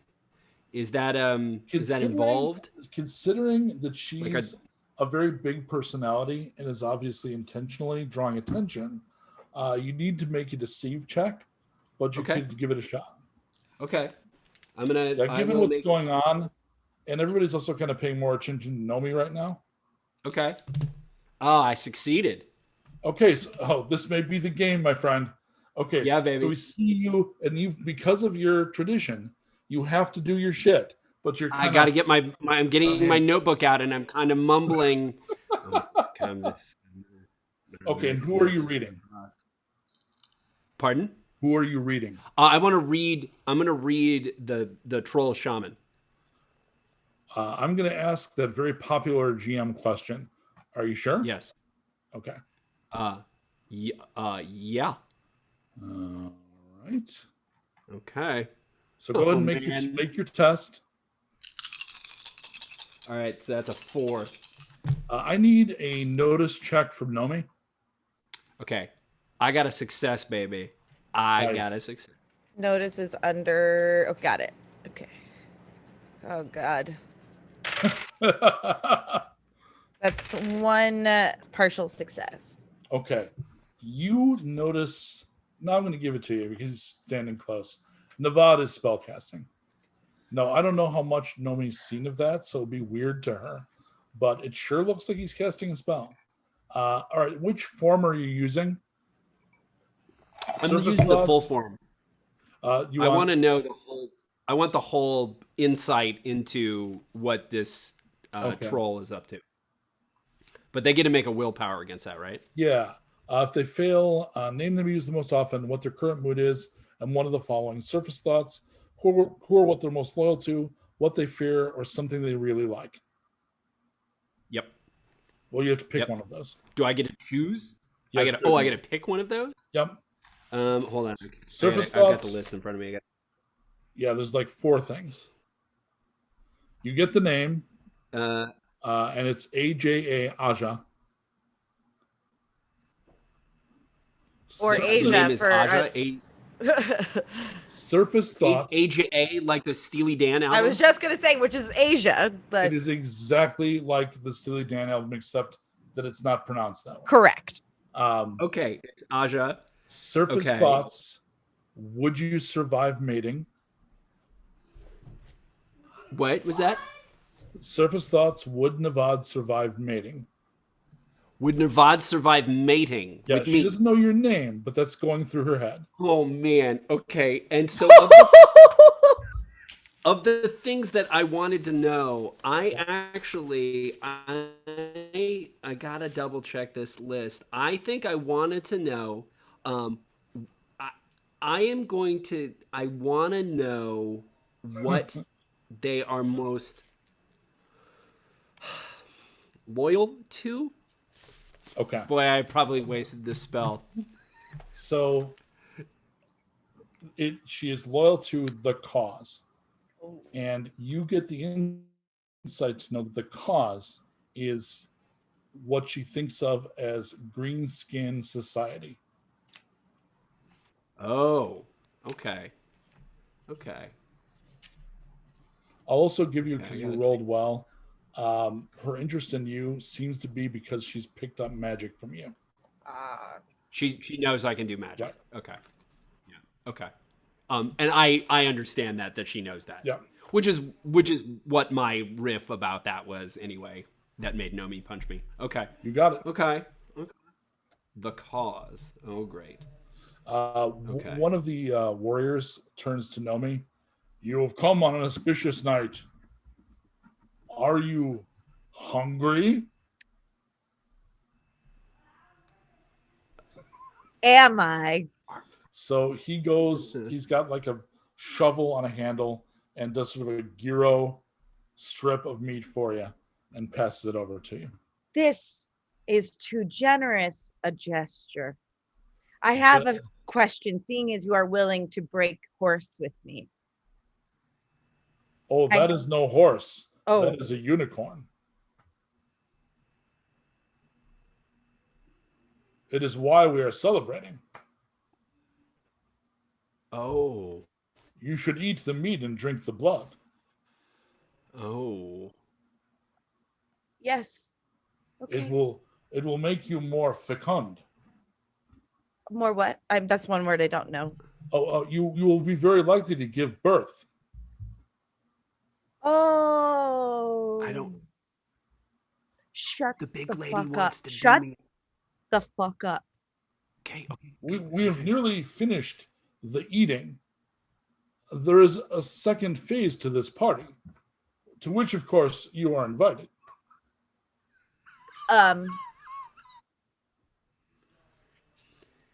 So the one that's got the horn, because the priestess is busy, dips it in the blood and carries it over. You must drink of the blood for full fertility. Ooh. Hey, I'm Paul, and if you're Okay. looking for a breed partner, I'm an accountant. Thanks, Paul. Thanks. And this guy's a goblin. He's about 5'1". Nevada is my breed partner. Really? Yes. Yes, I am. Go ahead and give me a intimidate with a +1 extra die. Let's see if you can deliver that with the proper gravitas. That's Okay. great. Oh, baby, I got 3 6s. And I lost the dice. He takes a step back, says something in the other language you don't understand. No offense, visitor. No offense meant. No offense taken. None taken, buddy. In fact, compliment received. The priestess looks over at you and seems a little disappointed, and takes the horn and takes a 2-liter Diet Coke bottle and pours blood into it, and then seals it up for you. Well, if it won't be us, make her very happy. And she passes you the 2-liter bottle of unicorn blood. You may want to get out of the orgy zone before we begin. I would like to watch. So the accountant, you sit the corner of your eye and you see him like, the VOD, you got your out from these people, and she just like closed the door on it, and they're pulling up chairs for you. Oh, man. Oh, apparently they don't mind if you watch. Yeah, no. So, okay. And it's just strategic because I'm encountering for the first time a new tribe. I'm getting to know their rituals and traditions. So I definitely need to know this. So here's what I want. When the two of you come back to the group in about 4 hours, can you describe what you look like when you return to the party? What it looked like, you mean? Is that what the two of you, what's seeing you coming back from that? And I will use the descriptors energetic and ill-conceived to describe the orgy. Yeah, I think there's like a wave of we'll never speak of this to anybody, to me and the bud. Like, just like, we're free to pass. We're good. We can go. Like, I'm smart enough to know that not everyone needs to know everything that I. For sure.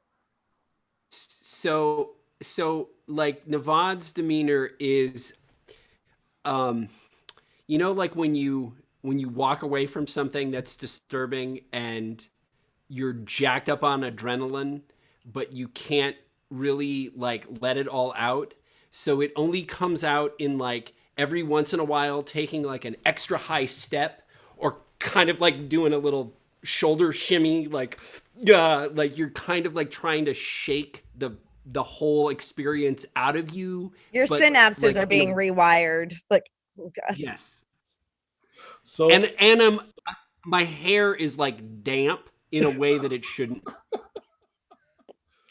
So I'm gonna, if you need a bio break, I've got probably another 45 minutes here. So we could take a 5-minute bio if we need it, and then we'll come back and finish this up. Yeah, Colt, you want to throw up a screen, and then we can we will return in just a second. Stick around, everybody.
Are we live, sir? I think so. I think we are. All right. So you continue your journey. That was the White Claw tribe. White Claw with a K, please. They have left an impression on some of your friends. Does anyone tell Erik that they were legit like a green skin tribe that was inventing a language? Imagine I would let Erik know that. They've left an impression. So Erik, you've heard rumors that there are sub-goblins that speak Goblin, and it's a new language that's drawn from, I think, English, Spanish, and Chinese. Okay. So it starts kind of as a patois. I think it's called Kuj, Cudje, Kuj, and they seem to be, that tribe seem to be learning it. So, how many of them were there? About 30. All right. Good to know. Unicorn, man. So, 2 days later, you're at the point now where Nomi is like literally telling you any day now it's in this area for sure. But that has not turned into, it's today, it's right there. That day has not come yet. It's kind of like the second check we're getting. It's like any day now. And people have stopped believing. It's that kind of thing. We're going to say Goldwater. On this day, mid-afternoon, you're heading across the expanse.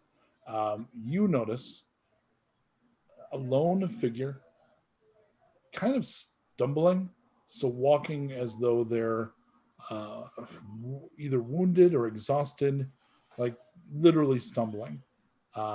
Your direction roughly, but you're not sure that they even see you from over that way. Erik, can you get a better eye on that traveler? Yes, sir. So I pull up the scope and check them out. It is a woman, maybe early 30s, late 20s, wearing like medical scrubs. Okay. Who looks exactly like B. Okay. Like exactly? Yep. But older. No, about the same age. What else do I notice about her? Is she bleeding? Besides she's got scrubs and she's stumbling? From a distance, it's possible that she has injuries. She's a little banged up, but it's hard to see at the range you're at. And she's definitely not fully aware of her surroundings. Okay. There's a bit of staggering. And as she gets a little bit closer, you see that on her scrubs is the letter D. B, I don't know how to tell you this. I guess maybe I should ask you, do you have any siblings? Nah, just, my mom and pa. I mean, they're not even my real mom and pa. They're the people that adopted me. I have a feeling you're going to want to take a seat. So I guess I'll keep the cover on it and I'll tell Goldwater what I see, but only him. Okay. Hey, there's a lady coming. I could swear she was B, but she is different. She's got a big D written across her chest. Let me take a look. Yeah, and it's about this big, so it's like you would put a prisoner number. So it's like Laverne, but D. Yes, but not at all. Okay. So if you're okay with it, Mike, I'll just borrow your Yeah, you can look through it. rifle. I can just hand you the same scope. Right. And about this point, she staggers and falls. We should go assist her. Yeah. Everybody, let's gear up. Somebody's down out there.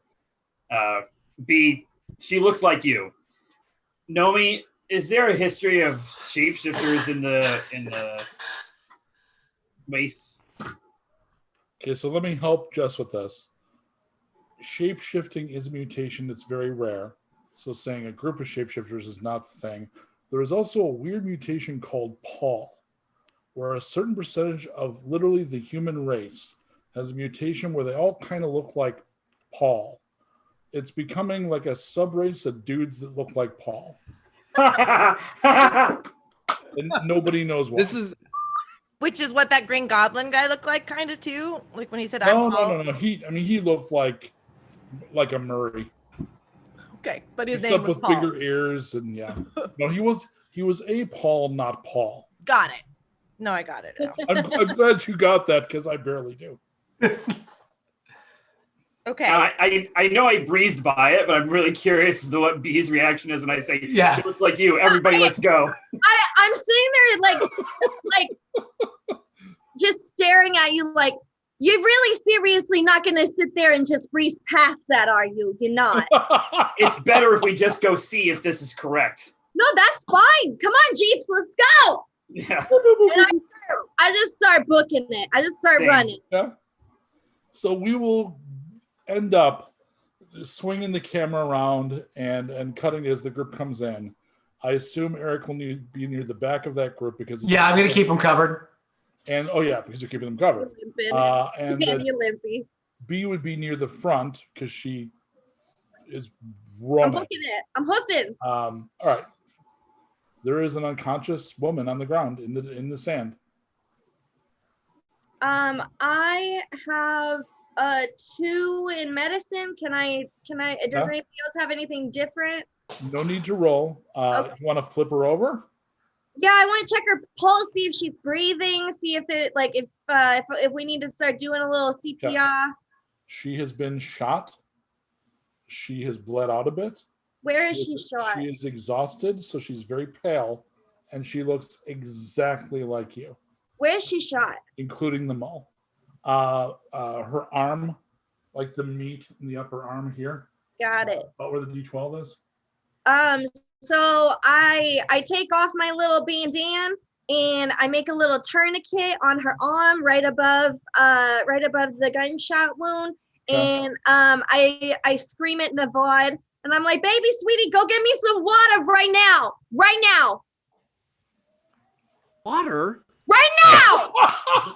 Right fucking now, Navod, give me some water. I love you so much. Okay. Figure it out. Do I get water that we have? Well, Nomi made sure you all had big bottles of water. So literally, I could completely see that B is flustered enough that she may be wearing a water bottle.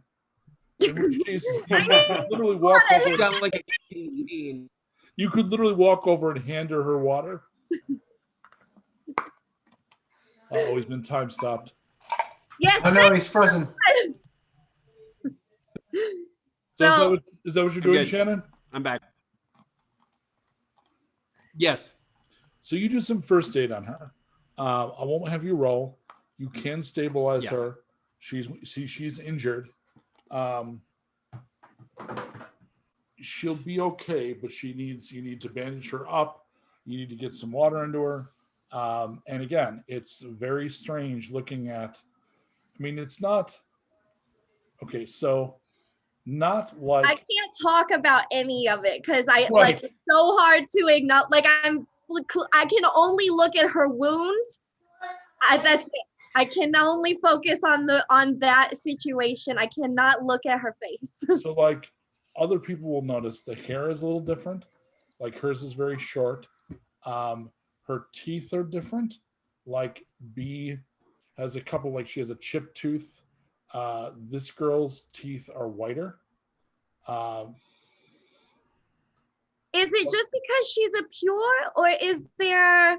No. Oh, okay. So there's something She funky literally, about. there's a mole on your neck. She has the same mole. Oh my Lanta. Okay. So Weird. is she conscious and talking or like Yeah, awake? no. No. Okay. So we're done bandaging her up, and now I have to look at her, and I just can't help but like. I'm like gently touching her cheek and just kind of like I'm checking the mole and I'm like touching my mole. Jeepers is making confused sounds. Uh-oh. Yeah, Jeepies, I know.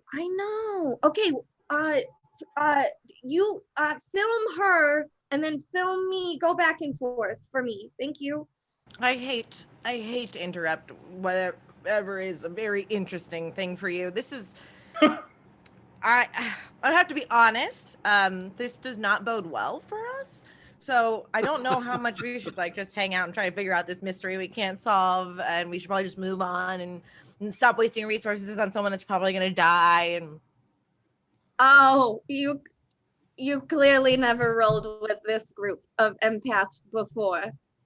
I actually point the gun right at her head. Like, that's not a bad idea. Not your head. No, the woman that's down. The fake bee. As The other As Eric's gun levels with the woman's head, her eyes flutter open. Oh my gosh! What's happening? Oh, nothing, sweetie. You just had a little spell. And I stare Erik down with the eyes of 1,000 daggers and beg him to put his gun away with my eyes. I grumble and put the gun away again. You bewilderedly with my eyes. She asks of B, who are you? Oh, hi, I'm Beezus. This is Jeepus. This is Erik, Navad, Navi, Special Agent Goldwater. And I'm B. Oh, I'm B. You're D. You have a D on your shirt. I have a D on my shirt. I'm a D. You don't look like my sisters. I mean, you look like the closest thing to a sister I ever got. Well, but you're all, look at your hair. It's beautiful, by the way. Oh, shucks. Likewise, doll, but this is what sisters, what happened? Where are you from? What's going on? You got shot, dear. You got shot. There was an attack. Some men with guns and crosses. Crosses. Men with guns and crosses. So you're saying that some of these that were in forces are the same that hold crosses? Stop! God damn it! She looks at you very innocent and clueless. We don't have time for that right now, Erik. You're too smart for her. I think they shot. We gotta go. I think they shot some of my sisters. question: does she buzz for me in the same way that B does? No. Ooh, good question. In fact, she if the radiance coming off of someone had a volume dial, hers would be like half. Is that because of her lifeblood, like being almost dead, might be, or just somebody that's like less B than B is? Okay. Like D seems to be very laid back, very, so you're not getting much off her. Got it. Okay. Hey, Nomi, are there any outposts or human settlements that someone might be able to travel from? Oh, I mean, I can't say for certain anything that's going out here. Yeah, other than the tribes, which are nomadic, like the whole cities and things, that's waster stuff, or about in the ruins, and that's really not what exists out here. And so, like, cathedrals aren't out here, so it would No. be really odd that what she's saying is really weird, right? Very. Although, if the point of having someplace called Limbo was to hide, the Red Desert is an excellent place to hide for all those very reasons. Can you take us back to where you came from? I can try. No, you will do. This is like the first time you see Nomi like fucking like business. Do I notice the color of her eyes at that moment?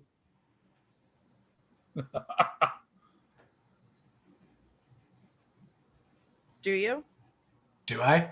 I don't know. I'm sure. What Yes, color? you do. Yes, I decided. Okay, great. It's orange. It's like caution. It's like Cool. So she stiffens. It seems to be exactly the medicine she needs. She responds to that. So you get from that, she's used to being, and this sounds terrible, but she's used to being given orders. So she falls into that very easily. And I think this way. You better not think again. Follow It's better the to get snow tracks. it's better to get snow around these ones, sweetie. So the group heads off after her. Mhm. Yeah. Will someone help D? D is still staggering a little bit. Okay, so you'll offer her an arm. Okay. Mhm. So she'll do as Nomi's telling her, but she's got still a fresh bandage and is clearly still exhausted. And I assume, again, you have some medicine skill. You wish Winona was here, but she's not. But you would be like feeding her a little and giving her Yeah. some water, right? Oh yeah, all of that. Over the course of the next 20, 30 minutes, you're keeping the eye on the horizon, and you will, at some point, spot either steam or smoke coming up. It's very much a Star Wars and Baru kind of a moment. And now I grab Eric's gun before I'm Eric. sorry, what? Yeah, exactly. before Eric can grab it back. Unless you need me to do a check. So you need to allow that because you literally have like. Wait, are you carrying Goldwater's guns? Yeah, but I don't have a scope. Oh. Okay, I mean she can have it. I'm gonna bristle a little bit and kind of put my hand on my stabber. So you want to look through the scope? Nope. I grab the gun and I hold it to Dee's head. And I said, now you have an opportunity to tell us the truth of what we're walking into, or you will die. Oh. Limbo is home. What is Limbo? Mother Grace looks over us, my sisters and I. Are we walking into danger? Tears are falling down her face at this point. I don't know, because we were attacked and I got shot and I ran and I got away, but I don't know if they're still there. Who attacked you? These crossmen? They had crosses everywhere. Some of them had like white robes with crosses drawn on them, like you'd keep count. Do I know that? So there is a group called the Believers, and that's very much the leftovers sort of thing, where they would very much like to go with the aliens and get done with the end times. And they think the way to make things right is to get right with God. So go kill a mutant, go do something that will make the angels happy. And some of them literally either wear white robes, they wear like church robes if they can find them. And every deed that they do to give them, to bring them closer to walking in grace, they just mark it with a cross. And the ones that are super hardcore, it's like Victor Zaz, like they tattoo or scarify crosses on themselves. I lower my gun and I say, I'm sorry. My father, actually, my entire family was killed by that tribe. So, if they're there, they won't be for long. Limbo isn't dangerous, if that's what you are asking. I know Limbo isn't dangerous. Those men are. Don't be dumb. I try, but I am a little. That's why there's E. Okay, if there's a whole alphabet of it, then what? It's not that many. I think they stopped with K. Well, what are you? If you I'm B, silly. If you are B, then what is the alphabet of, right? Like, what are all of you? I asked that of Mother Grace, and she said, "Honey, you are hope." Oh God.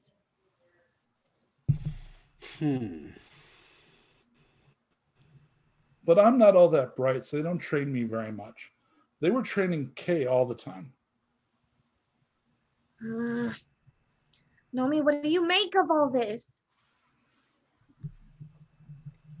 I make that this is none of my business unless those cross people are there. I take my gun back. What? Well, if the cross people are there, then what do you suggest we all do? Well, this isn't your fight, so I suggest We're here to help. We're not just gonna hang around, and clearly she needs our help too. Our goal is in Limbo, isn't it?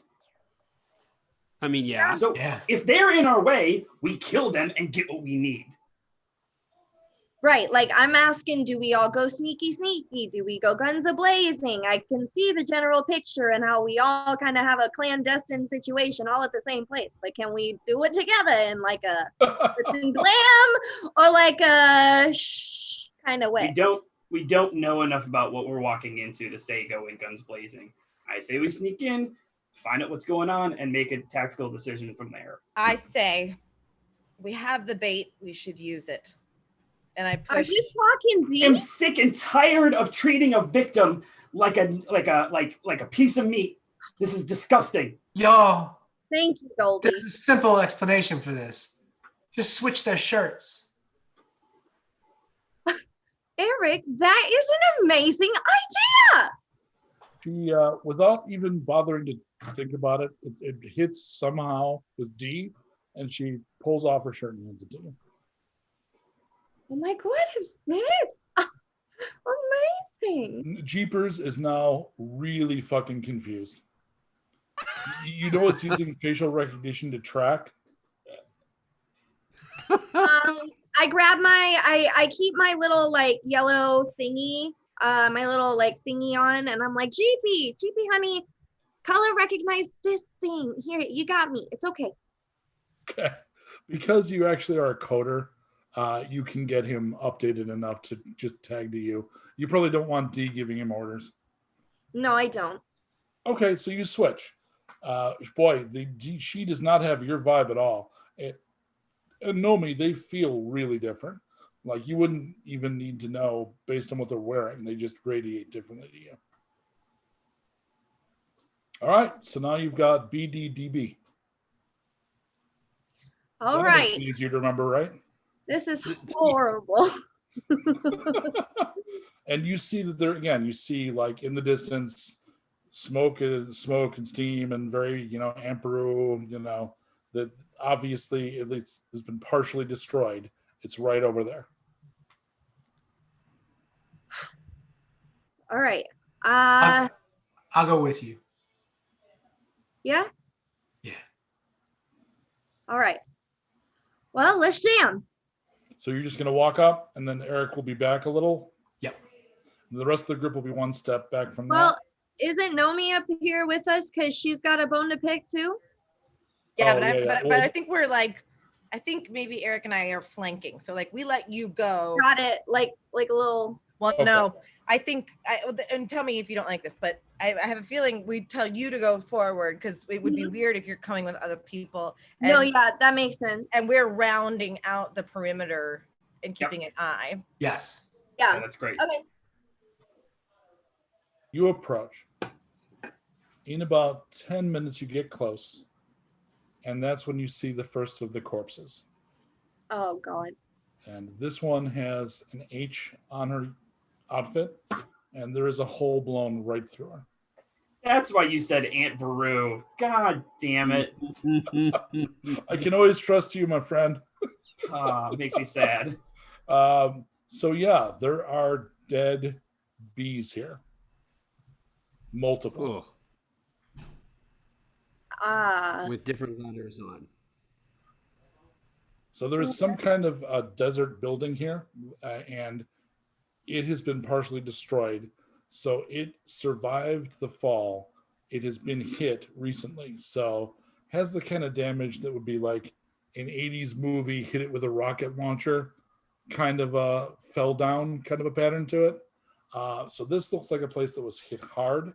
And then people that were running about, many of whom apparently looked just like B, were mowed down. I'm just got little tears in my eyes. I can't talk. But we're So, walking. but you look for all the world like one Yeah. of them right now, right? Yeah.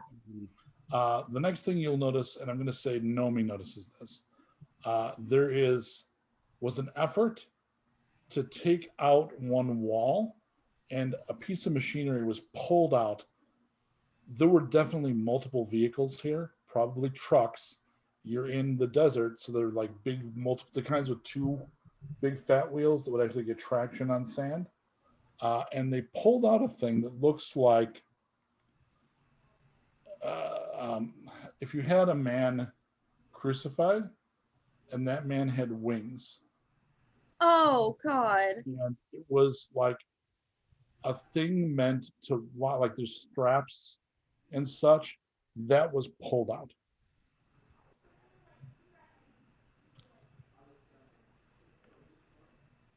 I throw up. Are And, we are Eric and I noticing that like no one's there? yeah, it looks like the attack was within 2-3 hours, but not like right away, like recently. And there's nothing else moving in the compound. You can start searching the compound for survivors, but this is like maybe bring the others in and do a proper search kind of. Yeah, I think we're like closing the Yeah. perimeter. Yeah. We'll say that's happening. Nomi, when you get close-ish to that rack thing, there's actually a single white feather about that big laying on the sand.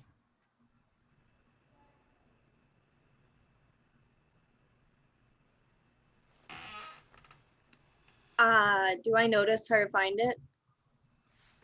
Roll 1 to 6. Okay. Oh, definitely not. I'm crying or something. Yeah, you're probably really otherwise occupied. Yeah, it looks like 10, maybe something like 10 other women died here.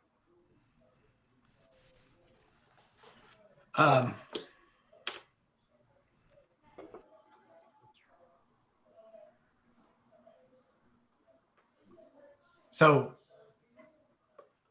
I'm gonna walk over to Nomi and be like, have you seen anything like this before?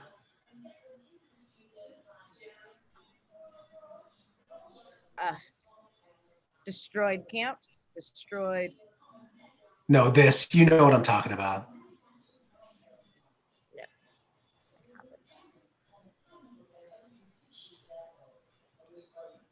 All right, well, somebody's gonna have to take care of her. We gotta do something. This is absolutely ridiculous. It's a little out of my purview. And Nomi, this is in fact, other than the weird rack with the feather, this kind of attack is the one like you were talking about. Like, yeah, I think I thought Eric was asking whether I've seen it multiple of one human. I mean, no, God. That's what I'm asking. Yeah, something like this, where there was a massacre of this magnitude. Oh, so I would say my tribe was murdered like this, but I thought you were asking about if I was seeing like multiple beings of the same person. Yeah. That I've never seen before. So will you search the facility? Yeah. So, I think so. B, Mm-hmm. you smell a strange smell that's familiar to you. Okay. As you're going through the facility, you realize that this is kind of hospital-like. Okay. And the weird smell you remember from your childhood was actually that super like careful hospital, like everything's got that antiseptic smell. That's the smell you remember from the place you were born. Guys, this feels awfully familiar. Smells awfully familiar. Is it not getting to you? Are you not understanding? Are you being willfully dimmed? You are from here. You are a B in an alphabet. This is not unusual to you. You just don't happen to remember it. and now your entire clan, except for the one that we left behind there, is dead. Do you get that? Well, you didn't have to be such a bitch about it. You didn't have to be so dumb about it. You're wasting our time. And think about that time, B, you hear music, like right at the edge of your hearing. And it's kind of almost like music box music. And it's, again, that music you remember. And you can hear it like from that direction. We have to go this way. Oh, we're going to take directions from her. Well, I go with her. considering what I go with her happened. immediately. Yeah. Yeah. I wasn't with her the last time this happened, but apparently it led to more discoveries. So we are following her. You find a panic room. Uh, Basically a concealed door. And the whatever was done here, and Nomi is kind of the experienced expert in this. This kind of thing they hit and get out real quick. So things like, if you can find a really place safe to hide, they would come in, smash doors, get what they want, get out as fast and as bloody as they can. So they overlooked this. But you can open this if you like. Mm-hmm. You're a hacker, so no need for a roll. This is within your ability to do. Great. You open the fake door, and immediately you hear somebody playing the Grateful Dead. I look at Erik and I'm like, they might be your type. And you realize that's the music. They are definitely not my type. Whoever's playing this the whole time you were growing up was playing, they just played a lot of the Grateful Dead. So this is immediately familiar to you. And inside is a small hidey hole room. There is an older woman. She has thinning gray hair. She kind of looks like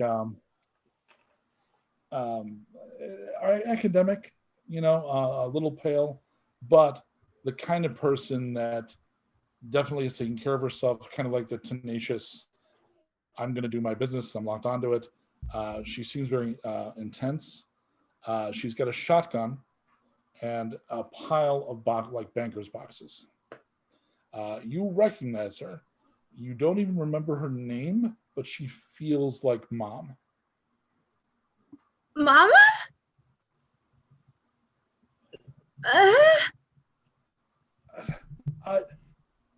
I?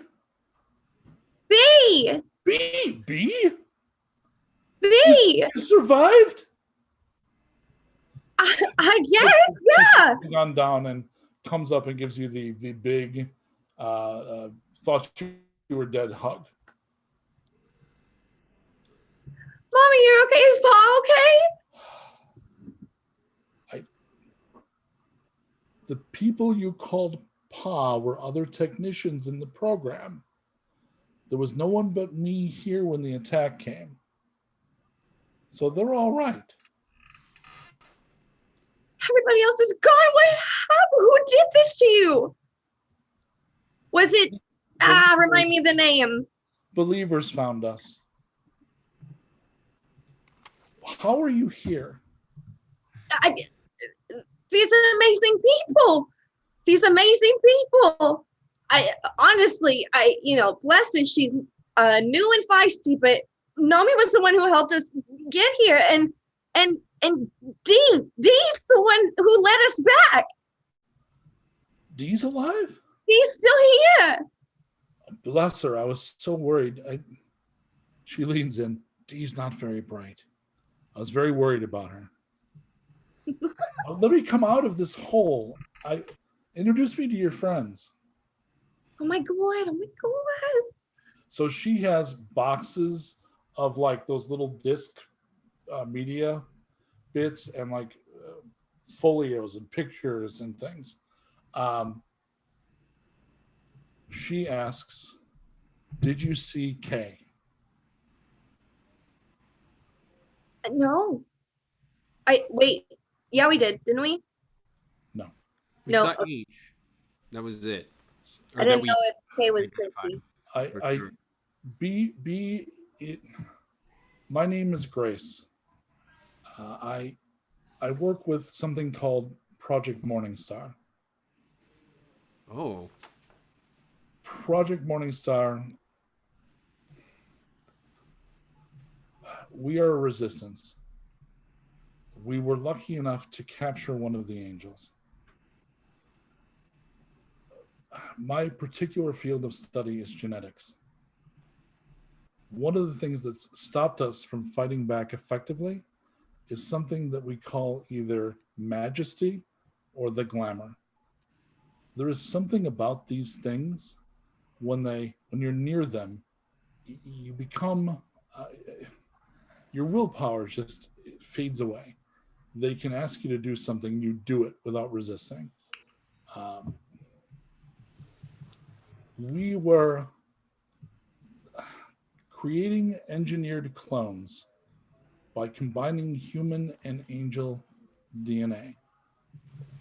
Our hope was humans who could resist the glamour.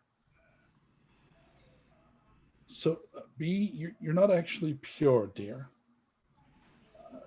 You're actually Nephilim. You're half human and half angel. What? Is this a good thing? Is this a? Oh my god! Oh my god! Well, I thought I was pure. I am a monster. Considering it took us to K to get a stable result, I can't give you a completely clear answer on that point. I can tell you I'm glad to see you. And I can tell you that K apparently was the weapon we could use, but they must have found out. We hoped to train K to be an assassin. A normal human, or you don't know where K is? I think they took her. They must have taken the remains of the angel, but the angel died a long time ago. We just had it here to use its tissues.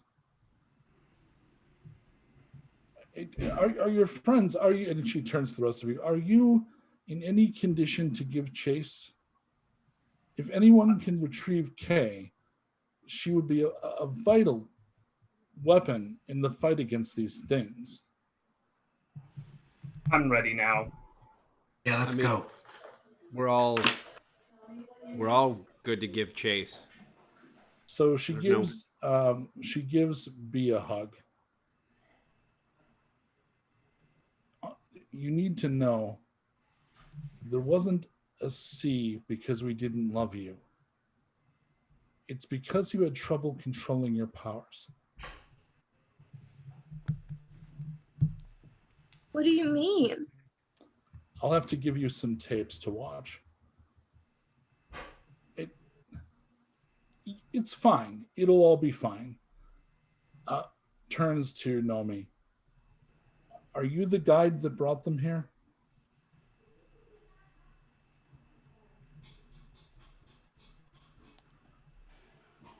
Yes.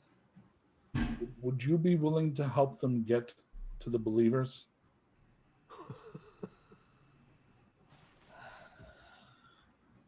You know that you're sending them to their death, right? You do know that? I'm hoping not. And I'm not sure what choice we have. I know I don't have a choice, but you're recruiting people to fight your battles. Well,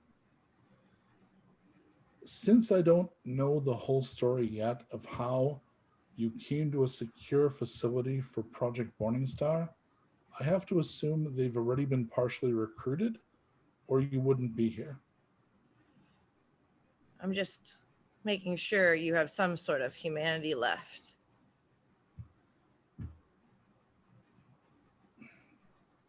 Not much, I'm afraid.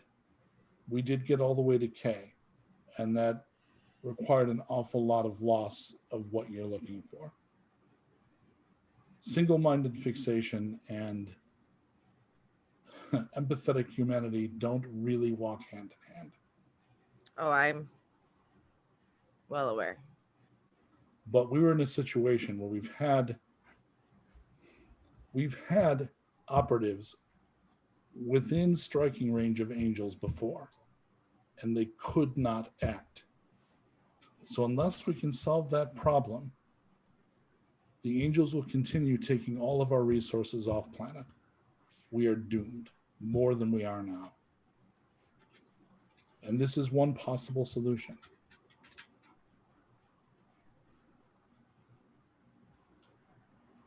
I mean, if you can't find Kay, I'm delighted that B still lived. You left us during a storm. I thought you were dead. It nearly killed all of us. The facility was ruined.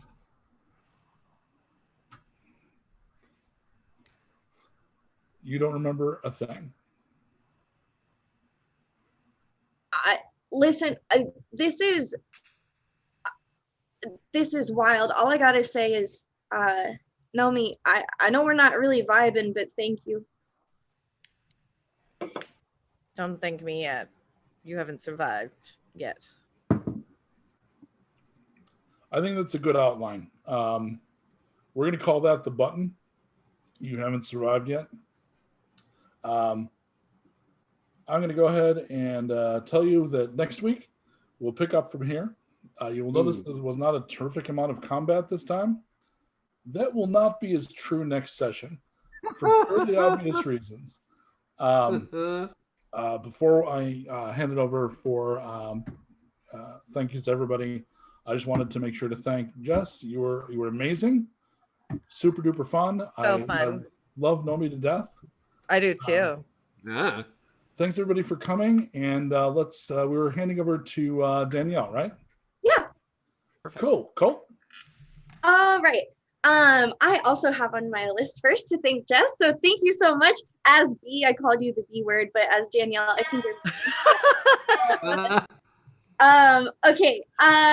Please make sure to check out Jess's show Heartbeats. And she is out on Ripley IMPV on Twitch every Friday. So go ahead and check that out for her. Thank you to Andreas Favis for our video intro narration, and Qui-Gon Bowers for channel moderation, Colt Joyce, as always, for technical direction. And make sure to check us out every Monday at 7 p.m. And until then, see you in the wasteland.